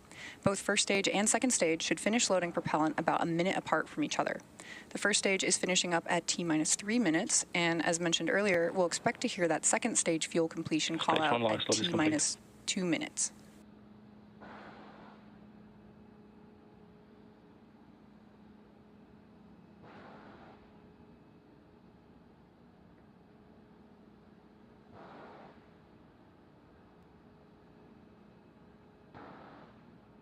At T-minus 60 seconds, Falcon 9 will be in startup. This means that the rocket's autonomous internal flight computers have taken over the launch countdown. Just inside of T-minus 2 seconds, we light the M1D engines for liftoff. The satellite continues to be healthy, and the Falcon 9 team is tracking no issues on the rocket. Weather is still looking green, and the range is ready to support our T0 of 12:54 a.m. Eastern Time. And with that, we are proceeding. Stage 2 LOX load is complete. Great call out there. And we're proceeding into the last few minutes of terminal count.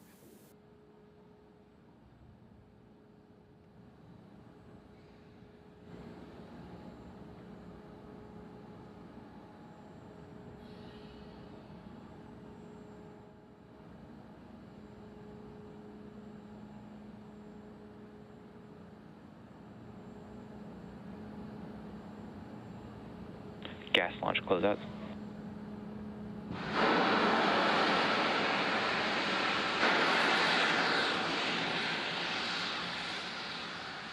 And we got a good call out there.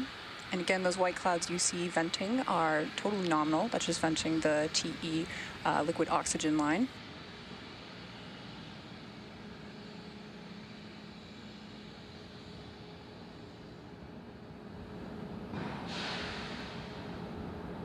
Falcon 9 is in startup.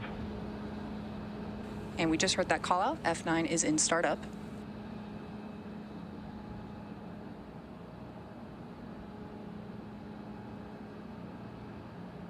Launch director, go for launch. And there you heard the launch director give the final go for launch. At this point, all systems are a go for launch of Falcon 9. T-minus 30 seconds. This is routine, right? I remember watching the Starship Flight 9. This should go. 15 seconds. Launching a Sirius XM T-minus 10, 9, 8, 7, 6, 5, 4, 3, 2, 1. Ignition and liftoff. Go Falcon, go Sirius.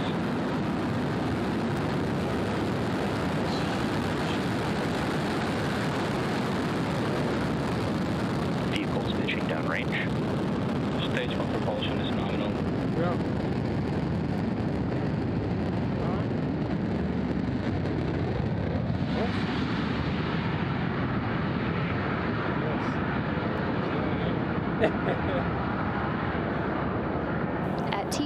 42 seconds and Oh, so we're counting, gonna get Falcon cameras 9 on has board when we do. successfully lifted Okay. off from Slick 40 at Cape Canaveral Space Force Station. In just a few seconds, Is we the will booster throttle coming the back engines down in to land? preparation for Max Q, which is a period of maximum aerodynamic Power and pressure telemetry nominal. on the vehicle. We just heard that good call out. Now during ascent, we tilt the engines, which is also known as gimbaling, and that turns the rocket horizontally. It's what we call a gravity turn. So at this point, the vehicle is still going up, but now we are Falcon 9 is also... supersonic. We just heard that supersonic call out, but now we are also heading horizontally away from the launch pad.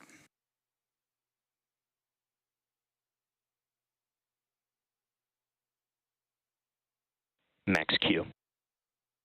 So the rocket has now just passed through Max Q, where it experiences the greatest mechanical stress in flight. The rocket typically needs to go 17,500 miles per hour horizontally in order to avoid being pulled back down to Earth and get into orbit. You can keep an eye on the stage 1 telemetry on the bottom of your screen. Now we have Miles per Now hour. we have several events coming up in quick succession, and we should hear all of these called out by mission control, starting with main engine cutoff, or MECO, then stage separation, SES-1, and fairing separation.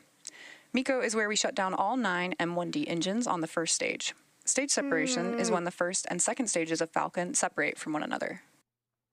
And second engine start 1, or SES-1, is when we'll light the MVAC engine on the second stage for the first time. Less than a minute after that, the fairing will then jettison from the second stage, as it's no longer needed to protect the payload once we're in space. So keep an eye out for these events that are going to happen back to back, all coming up in about 15 seconds from now.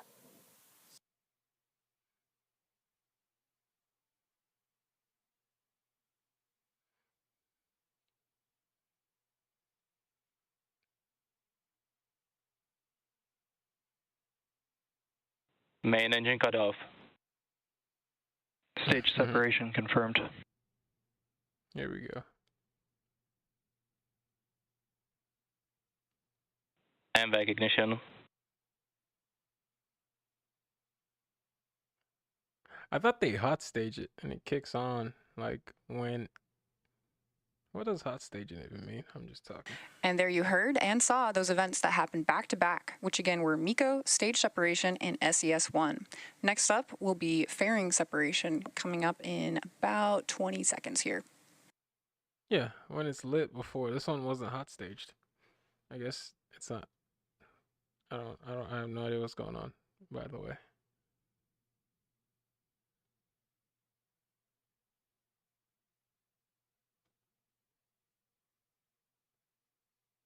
We saw it fall off first, and then Fairing separation confirmed. well, there it goes. And there we It's heard free. fairing separation confirmed and saw that fairing separating. It's free there, bro. Now, as we mentioned earlier, we You see will what be I'm watching? attempting to retrieve these fairing halves again once they fall back to It's Earth. free. They will be taken back to shore by our ocean recovery vessel, Doug. This is live, but you don't care, so it's fine. That's how they send your satellites to space, man. So you can have GPS and radio in your car, in case you didn't know that. Now you do. You didn't know that.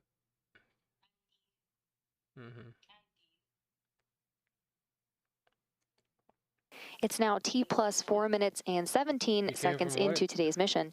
At about T plus 6 minutes, you should see on your screen the first Both stage's vehicles are on nominal trajectories. the first stage's entry burn. Great call out there. To start the entry burn, we will relight 3 M1D engines, starting with the center engine, known as E9, followed shortly after by the E1 and E5 engines, which is similar to pumping the brakes to slow down the vehicle as it passes back into the Earth's atmosphere. We need to slow down to reduce re-entry forces, which then helps us recover and reuse the first stage. I just want to watch the booster landing. During the entry burn, Falcon 9 gets is old. decelerating by firing its Merlin engines, but we are still moving really fast. This causes the vehicle to fly through Merlin's exhaust gases, also known as the rocket's plume, which deposits a layer of soot onto the vehicle's surface. That soot comes from the carbon-based fuel that Falcon 9 uses, and with each flight, the soot builds up a little bit more on the outside of the vehicle. And oftentimes, prior to launch, you can see that soot from prior flights on the first stage. How many engines? Now, as you can see on your screen, the second stage is still picking up speed and heading to its destined orbit, think We're it's going 8, right? just The over first stage has 8, 13,000 and kilometers the an hour here. top one has 9.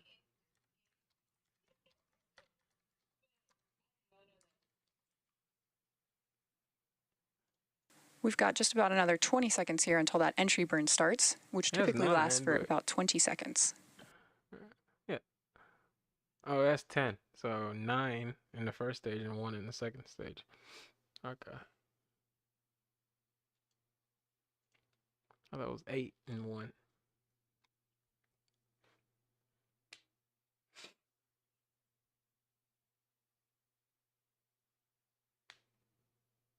Stage 1 entry burn startup.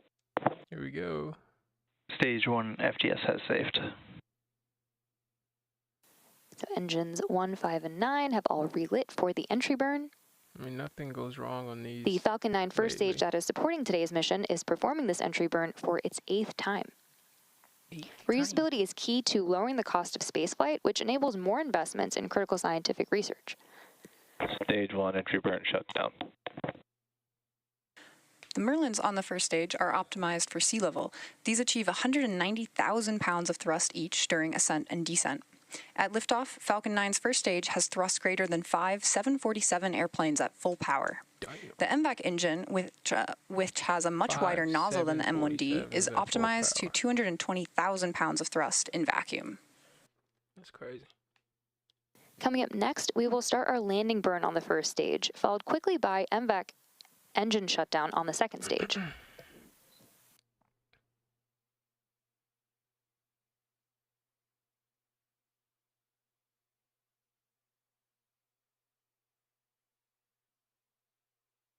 During the landing burn, only the center engine, engine 9, Stage 2 is in terminal guidance.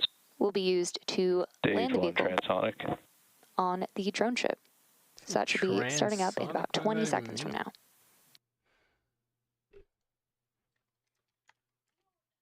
What does it mean? Does that just mean like regular? Okay, so it's not super, bro.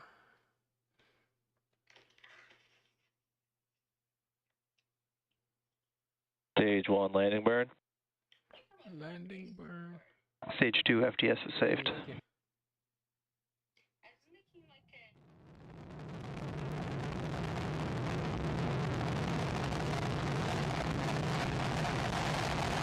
Okay. They're landing the booster. Give me 1 second. This is scientific. It's cool every time. Okay, Stage 1 landing second. confirmed. Yeah, Nominal so orbit routine insertion. now. So we just had confirmation of Won't even nominal collapse orbital anymore. insertion for I the guess second it's stage. 12 a.m. That's pretty cool. Okay. And with that successful landing of the booster, this was the 8th launch and landing for this first stage, which previously launched Crew 9, RRT-1, Firefly Blue Ghost Mission 1, From 2, and 3 Starlink missions. So with that, stage 2 is embarking on its coast phase, after which the MVAC engine will relight for a second time at about T plus 26 minutes. And that will be followed by payload deploy. We're going to take a quick break here and leave you with some nice space tunes. We'll see you back here in about 15 minutes.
Stop. Stop. No.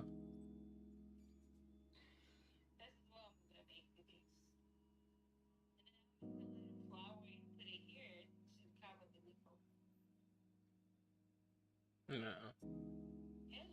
No. Where are you wearing it to? The beach?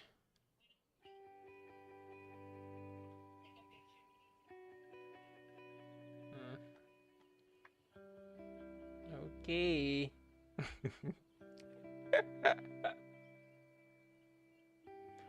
Okay.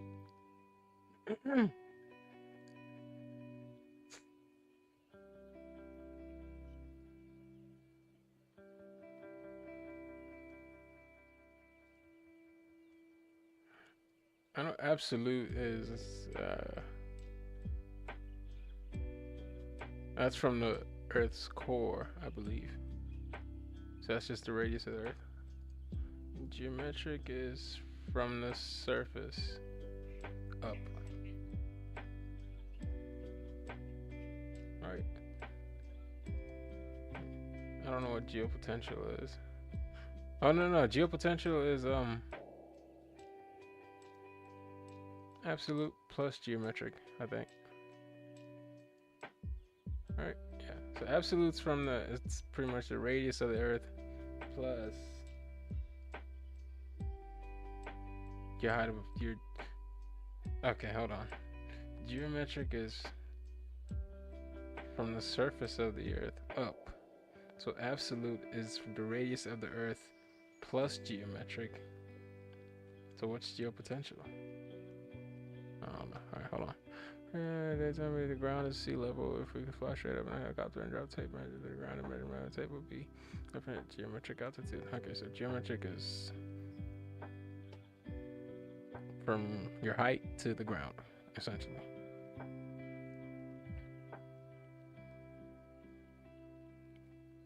From your height to sea level. To sea level or the ground? Where the ground is at sea level. If you fly straight up and I go to the tape measure, the ground measurement of the tape will be, by definition, the geometric altitude. The geometric height above sea level. Okay, so it's above sea level. If we bored a hole through the ground to the center of the Earth, that's the absolute, and extended our tape measure until it hit the center, the measurement of the tape will be, by definition, the absolute. So if r is the radius of the Earth, then h, the absolute altitude, is equal to the geometric altitude plus r. Yeah. So geometric is height above sea level. And then absolute is the radius of the Earth plus the height above sea level. Figure 3.2. Surface of the Earth, geometric. Okay. Absolute altitude is important, especially for stretching of gravity. G varies with HA from Newton's law of gravitational. G varies inversely as the square of the distance. Important because especially for phase flight, because the local acceleration of gravity, G varies with HA. From Newton's law of gravitation, G varies inversely as the square of the distance from the center of the Earth. So little g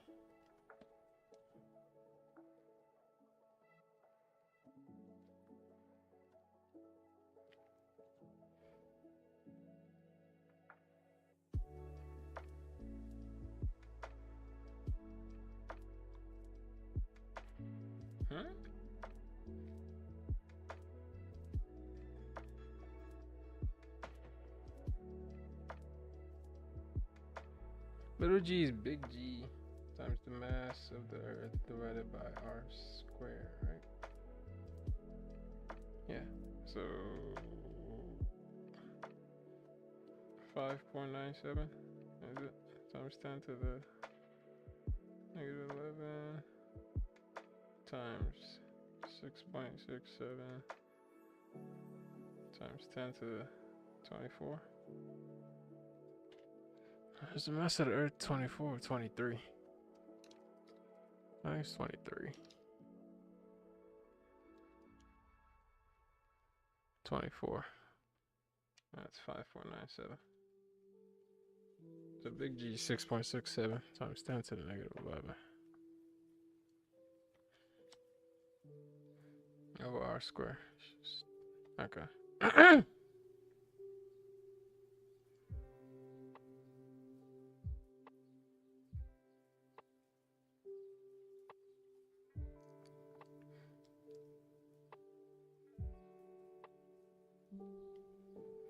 Energy greater than inversely, yes, the square of the distance from the center of the Earth.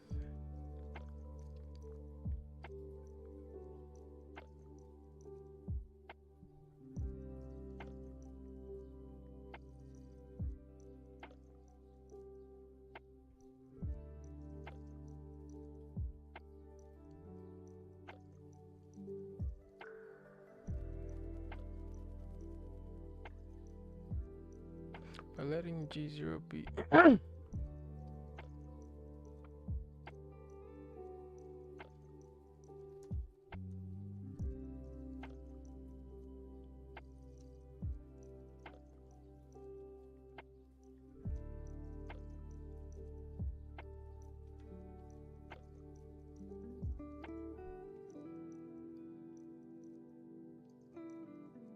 yeah, big GM over R squared.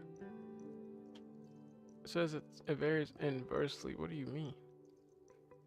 It's all good. G varies inversely as the square of the distance.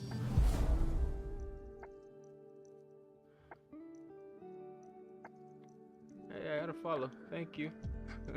Whoever that is. Jella's left hand. Jella's left hand, Deborah. Can you say thank you, Jella's left hand? Can you say it?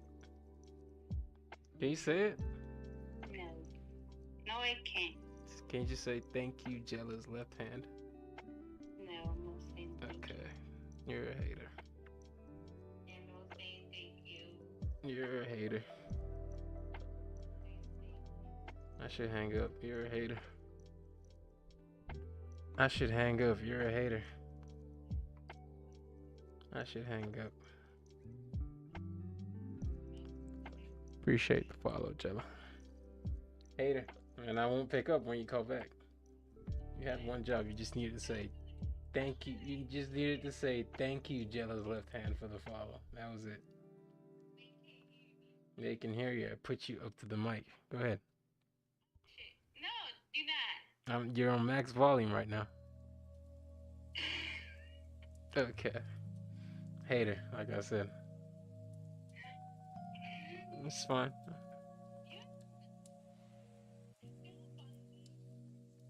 Jella doesn't need your thank you anyway. Huh? Oh.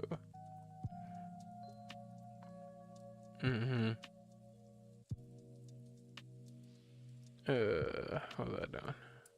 And GV graph definition. It says it varies inversely. So it's just G0 is, or rather G in this case. G. Cool tongue, what?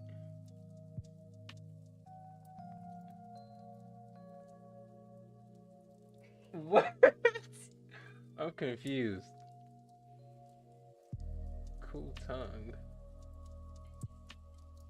No, it's too late now. It's too late now. What do you mean? Huh? No, that's fine. It's too late now. What do you mean cool tongue, Dylan? No, you're good. I'm not tripping. I'm not sensitive. I'm like Deborah on the phone here. I'm not sensitive.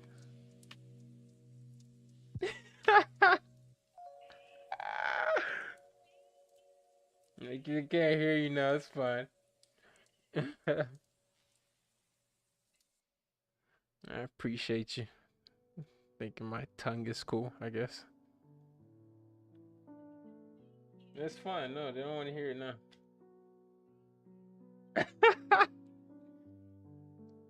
Huh? I will ban you. Don't come in my chat.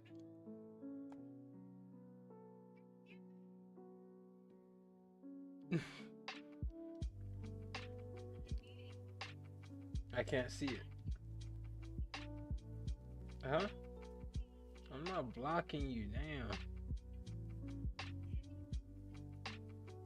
What?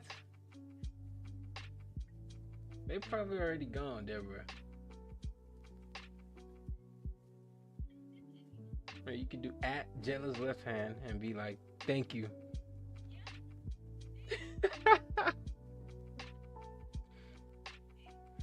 Okay. Where's inversely?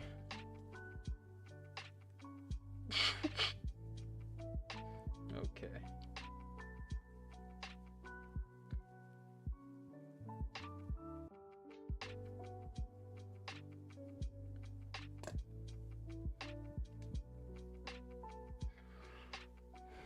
And G0 be the gravitational acceleration at sea level, local gravitational acceleration G at a given absolute altitude HA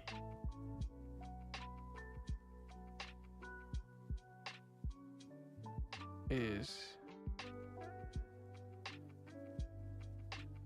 I don't get that. I don't.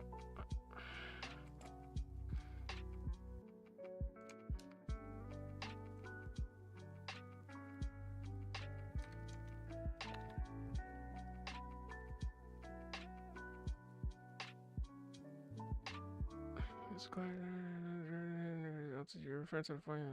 G is equal to RE divided by RE plus HA squared. No. I mean, I guess. Yeah. G0 is the gravitational acceleration, 9.8. Okay. HA is absolute altitude. Okay. Radius of the Earth, RE. It depends on the distance from the center of the Earth.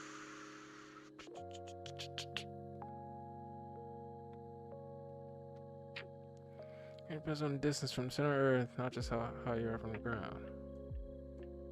And R is equal to RE plus H. R being your distance from the center of the Earth. The radius of the Earth squared.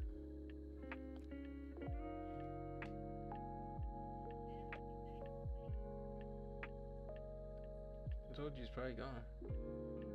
Who wants to sit here and learn? Who wants to watch somebody learn? You know? I mean, I guess some people do. I don't know. Now compare sea level GM plus R squared E.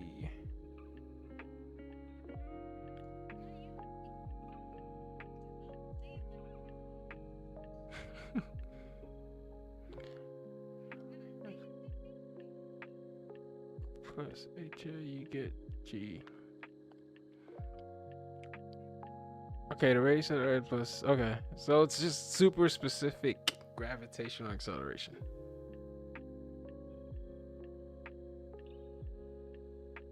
Like the 9.8 value is just an approximation for the radius of the Earth. So if you want to get super specific, that's what this is saying essentially, I guess. Like if you really want to get your local gravitational acceleration. And this is the formula. Okay. Create at sea level, G0 is equal to. Take the ratio, G over G0 is equal to RE. Take the ratio, what? G divided by G0.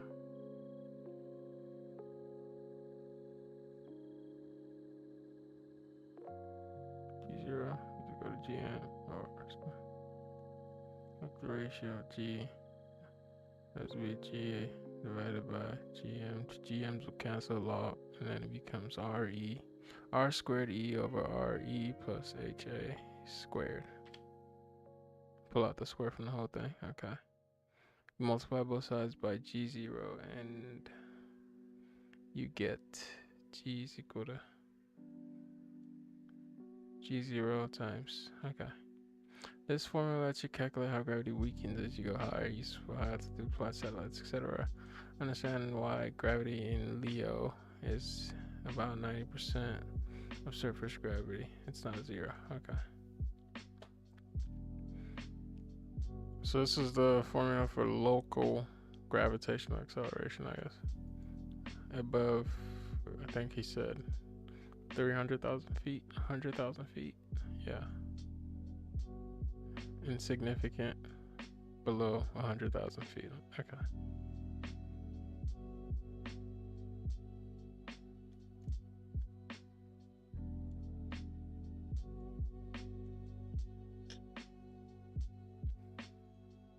Are they back? Hold on. Oh, I'm missing it. I'm few missing minutes it. as the second stage prepares to deploy the SXM-10 satellite. Now, if you're just tuning in, as a reminder, our customer for tonight's mission is SiriusXM, the leading audio entertainment company in North America, which has a portfolio of audio businesses, including its flagship subscription entertainment service, SiriusXM. That's insane. 34,000 kilometers per hour. And with that second shutdown of the MVAC engine, the second stage is going to coast for about 6 minutes. We're going to take a short break for that coast, and we'll be back for deployment of the SXM-10 satellite. See you in a couple. Nominal orbit insertion. SXM-10.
Kilometers. That's low Earth orbit.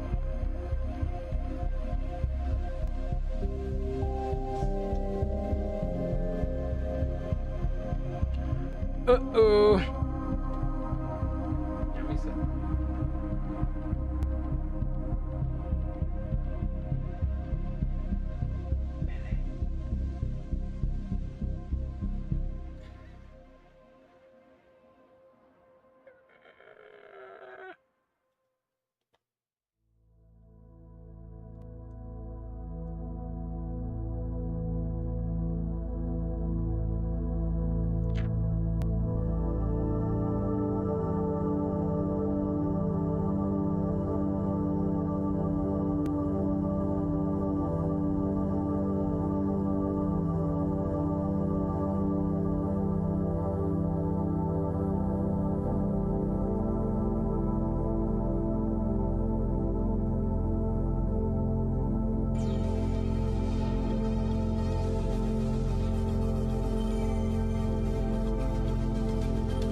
I don't want to miss the deployment.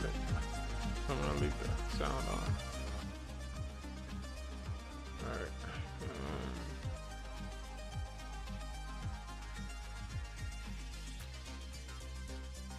Are you kidding? 8.68 meters per second. The 9.81 times, this is r e squared, so it's a distance. R is the Earth's radius. I thought it was 6.67. Pentagon. What?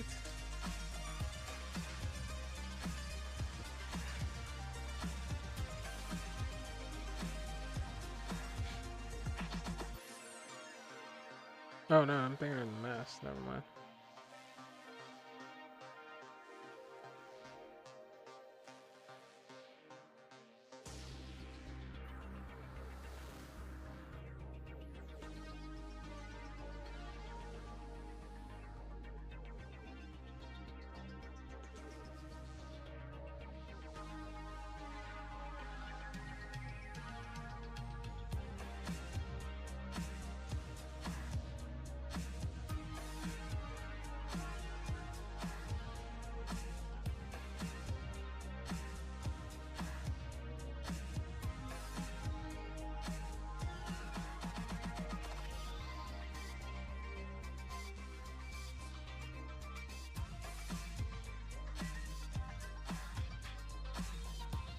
Gravity decrease.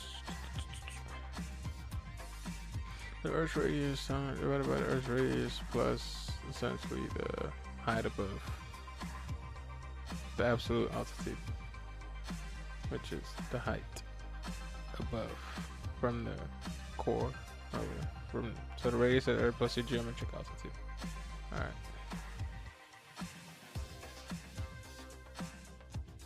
All right. Welcome back to our continuing coverage of the SXM-10 mission. Before the break, the Merlin vacuum engine on the second stage reignited and burned for a little more than a minute before successfully shutting down for the second time. And now we're less than a minute away from expected payload deploy, which we should be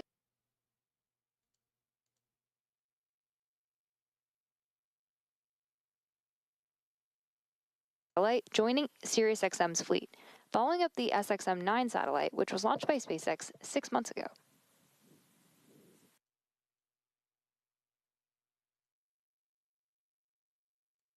Payload deploy in just a couple seconds from now.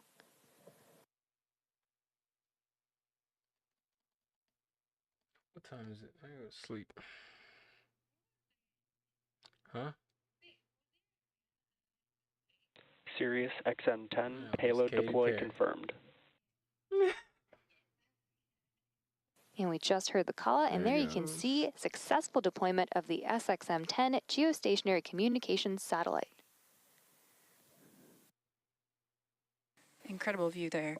And That's that will wrap up insane. What's tonight's all live that coverage of the little SXM-10 stuff? mission. Like, All of us here at is that SpaceX just want to thank our debris? customer, SiriusXM. We also want to thank the Eastern Range and Federal Aviation Administration for supporting today's mission. If you're interested in more launch coverage, be sure to check out spacex.com/launches for the most up-to-date information. And remember to follow at SpaceX on X. Thank you for tuning in, and we'll see you again soon. It's over, huh?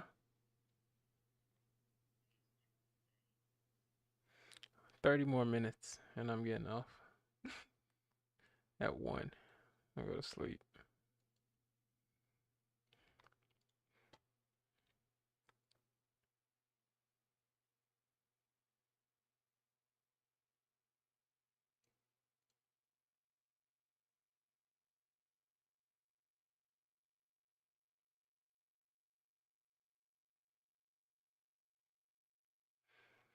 We're now beginning to piece together a model that will allow us to calculate variations of P, density, pressure density, and temperature as functions of altitude. The foundation of this model is the hydrostatic equation, which is nothing more than a force balance on an element of fluid at rest in a small stationary fluid of air shown in figure 3.3. We take for convenience an intimate rectangular faces where the top and the bottom face have sides of unit length and sides. And the side faces have an infinite similarly small height DHG. The sides have a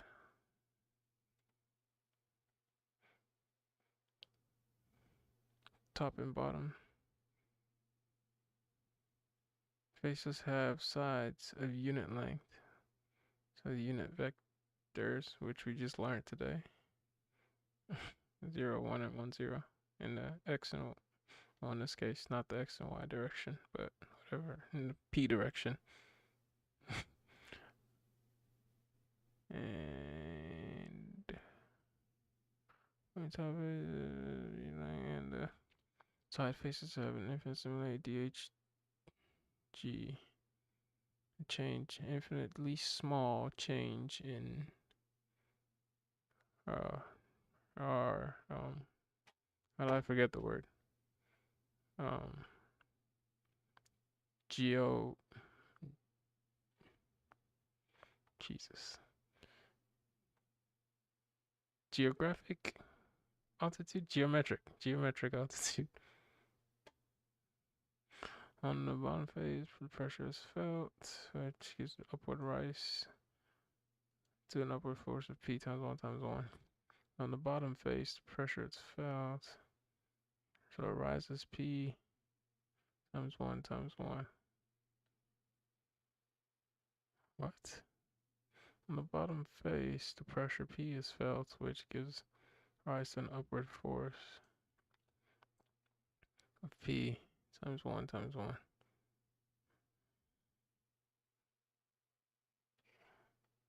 Exerted on a fluid element. The top face is slightly higher in altitude, dHg, and because pressure varies with altitude, the pressure on the top face will differ slightly from that on the bottom face by dP. Okay, that makes sense. And because pressure varies with altitude, the pressure on the top face will differ slightly from that on the bottom face. Pressure on the top face will differ slightly from that on the bottom face by the internal value dP. Hence, on the top face, the pressure P plus dP is felt. And this is just P times 1 times 1 on the bottom face times a small change in the geometric. Why are we multiplying by dHg though? The small change in geometric altitude times g. Hence, on the top face, the pressure dP is felt. It gives the rise to a downward force. So, Newton's third law. Small pressure on the top face, dP is felt. So there's a downward force, P plus dP. What? On the top face, the pressure dP is felt. Gives rise to a downward force, P plus dP times 1 times 1. I don't understand this times 1 times 1. The fluid element over the volume of the fluid element is 1 times 1 dHg. The volume is length, so both sides. I don't even know how to find the volume of a cube.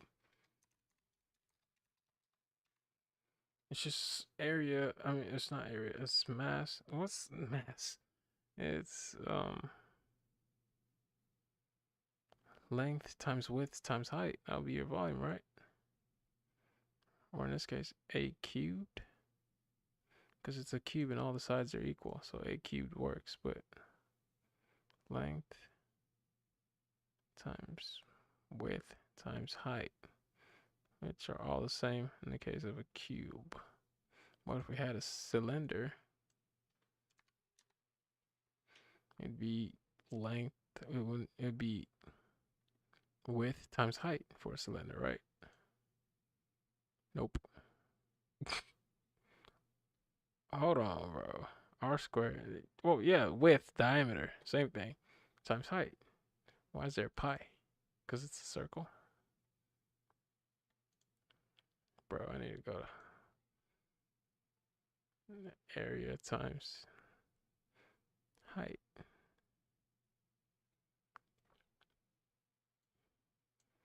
So volume is area times the height.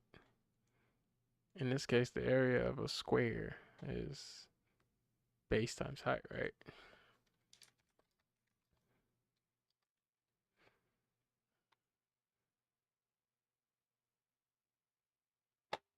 Base times height, yes. Or a square, or same thing. So what's base times height?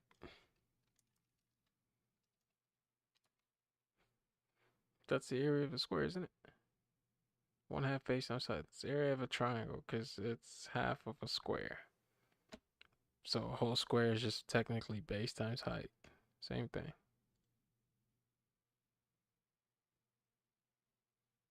Sorry, I'm back, but I was referring to your actual tongue.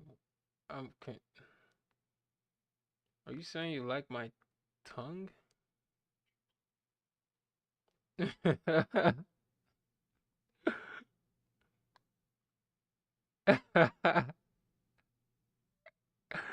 Oh, okay.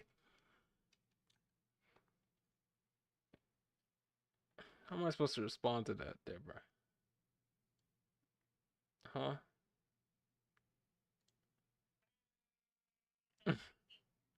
Huh?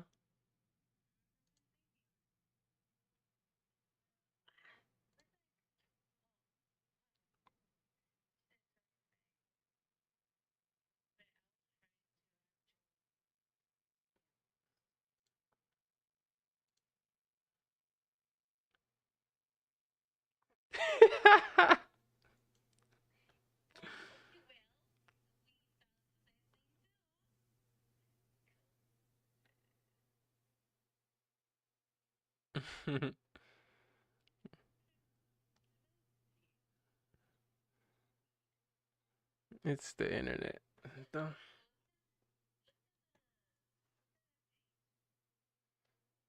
I can deduce it from the name. I don't need to look at the page. As a man, I know what that means. I know what Jella's left hand refers to. Okay?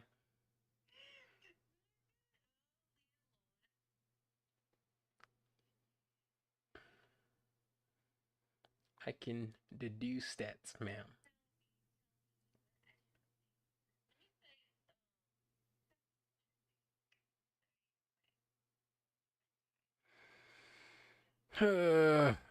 Anyways.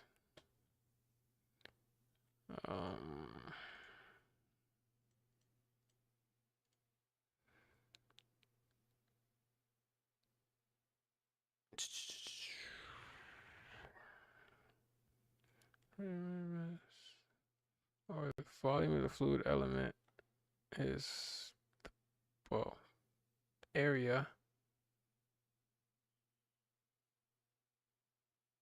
The volume of the fluid element is 1 times 1 times dHd. 1 times 1 times dHd. Volume in this case. So the area of the square is your base times your height. So, and the volume is the area times your, I guess, height. Area, which is 1 times 1, because it's a square, times height, which is the small change in geometric altitude. And because dP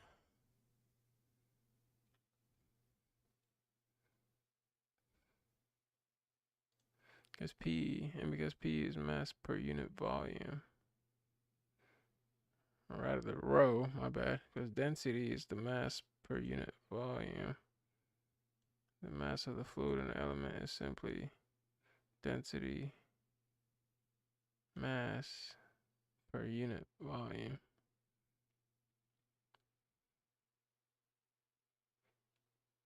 Okay, I'm confused.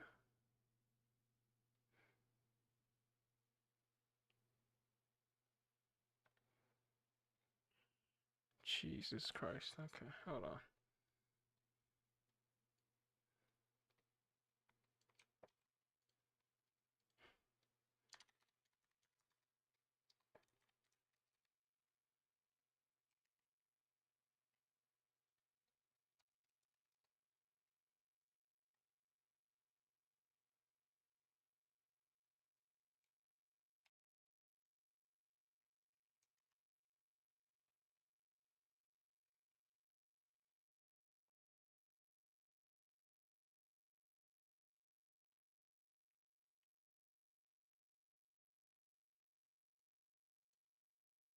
Yeah, base times height. Okay, that's the area.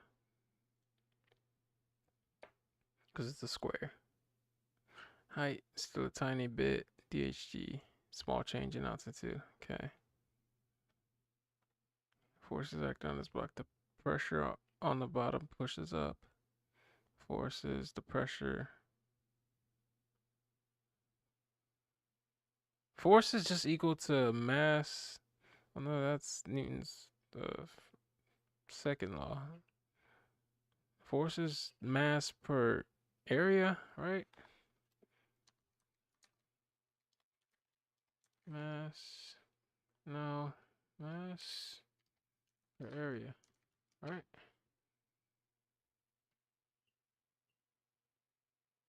What's force?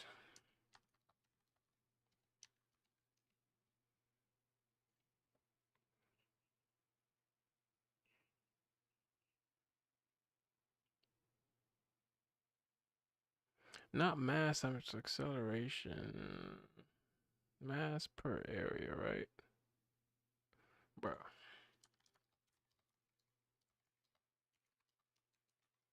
Density is mass per volume.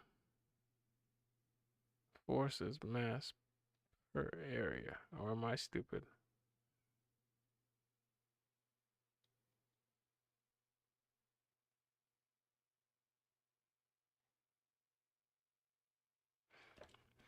Bro, 1 Newton is equal to kilogram times meter per second square.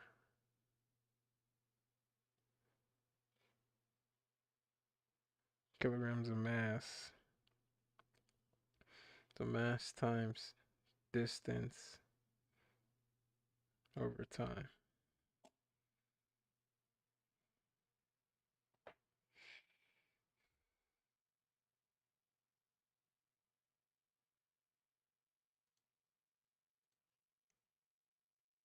Oh, why are you making force equal to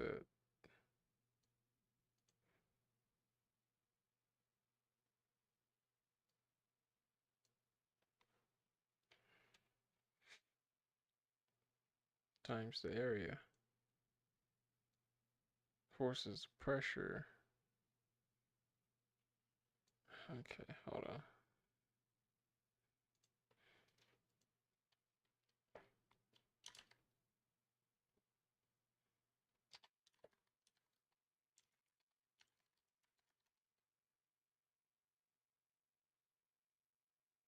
Mass times acceleration, sure. I know that, but pressure is force per area. Okay.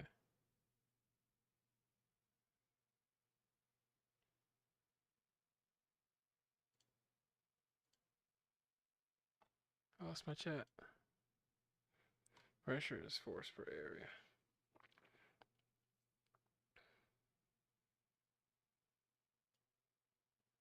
So pressure is. So why are you saying force is equal to pressure?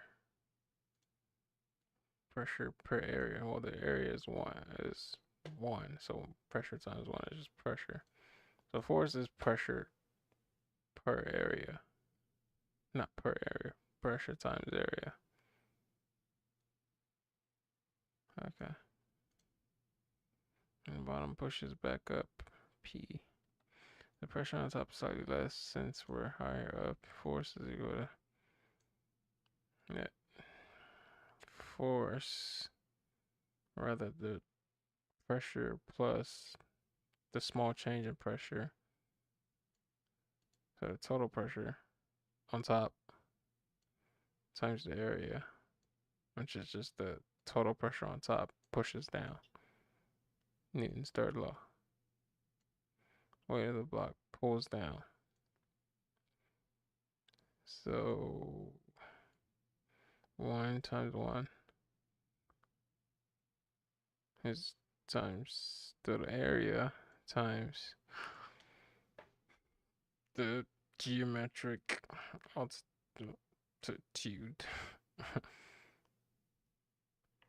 It's just, why is that the volume? Volume is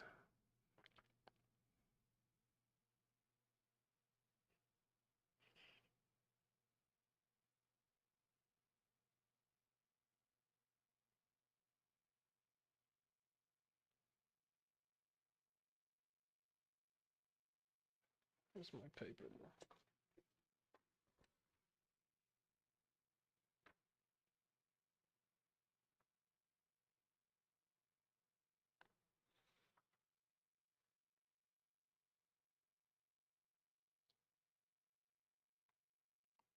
Meter cubed.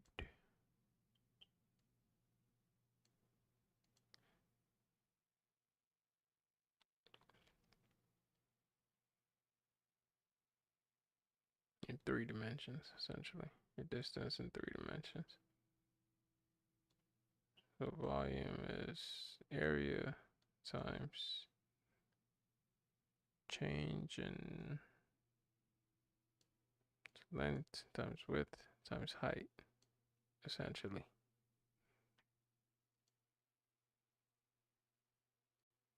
Or in the case of a square, your volume would just be your sides cubed. Mass is density times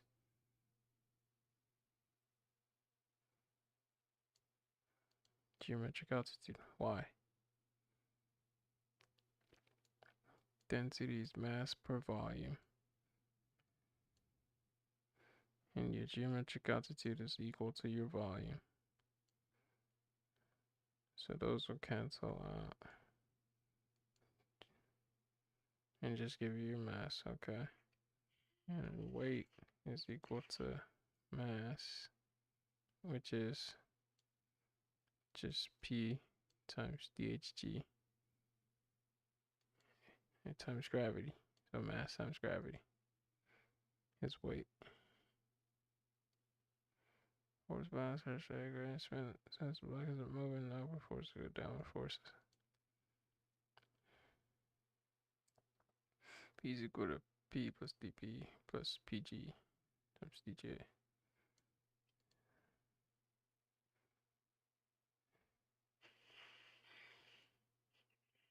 So your downward force is this. And this is your upward force. Or the force on top.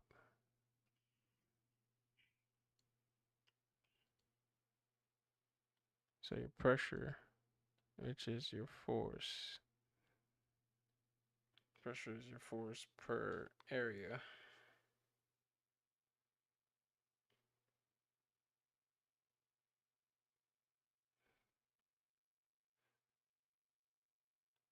So for every 1 unit of area, essentially, this is the force acting on it. Since it's not moving, it's balanced.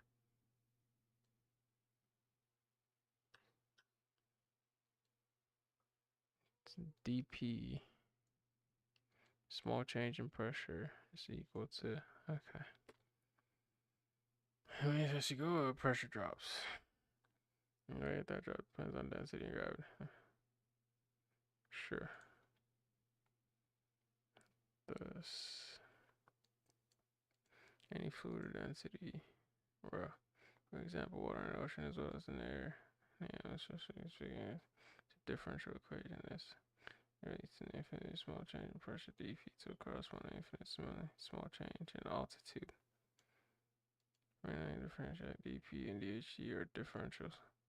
Also note that g is a variable in equation 3.2. G depends on hg. It's given in 3.1. Okay, so it's not the regular 9.8 g. It's dependent on our geometric altitude plus r. So it's 9.8 times r, the radius of the Earth, divided by the radius of the Earth plus our geometric altitude squared. How's your lights? Why are your lights off?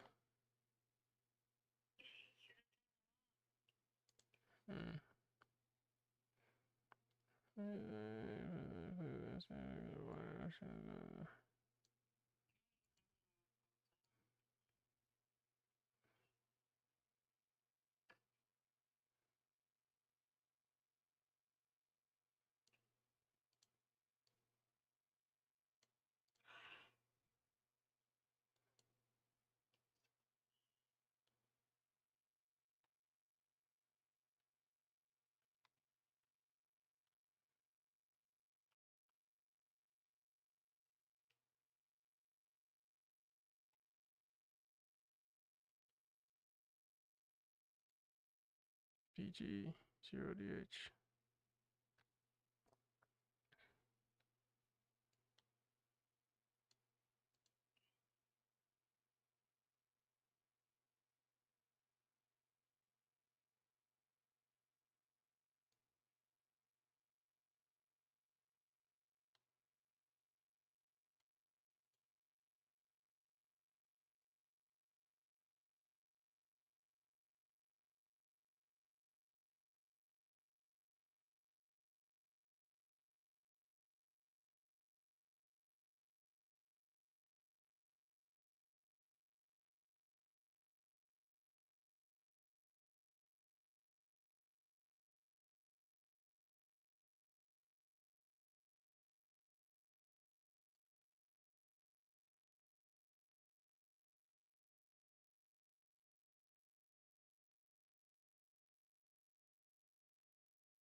Cancel. Cancel.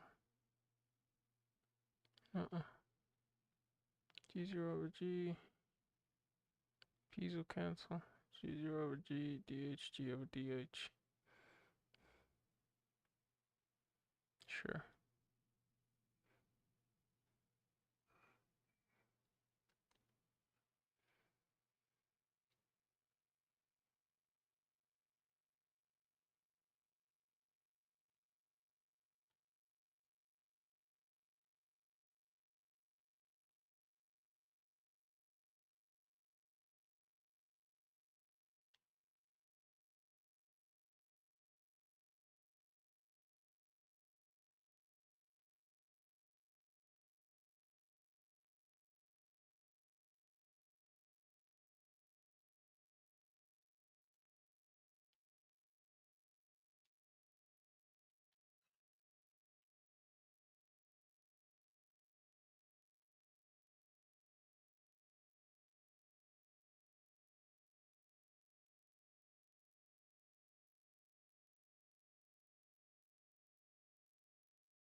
Oh, I'm going to sleep.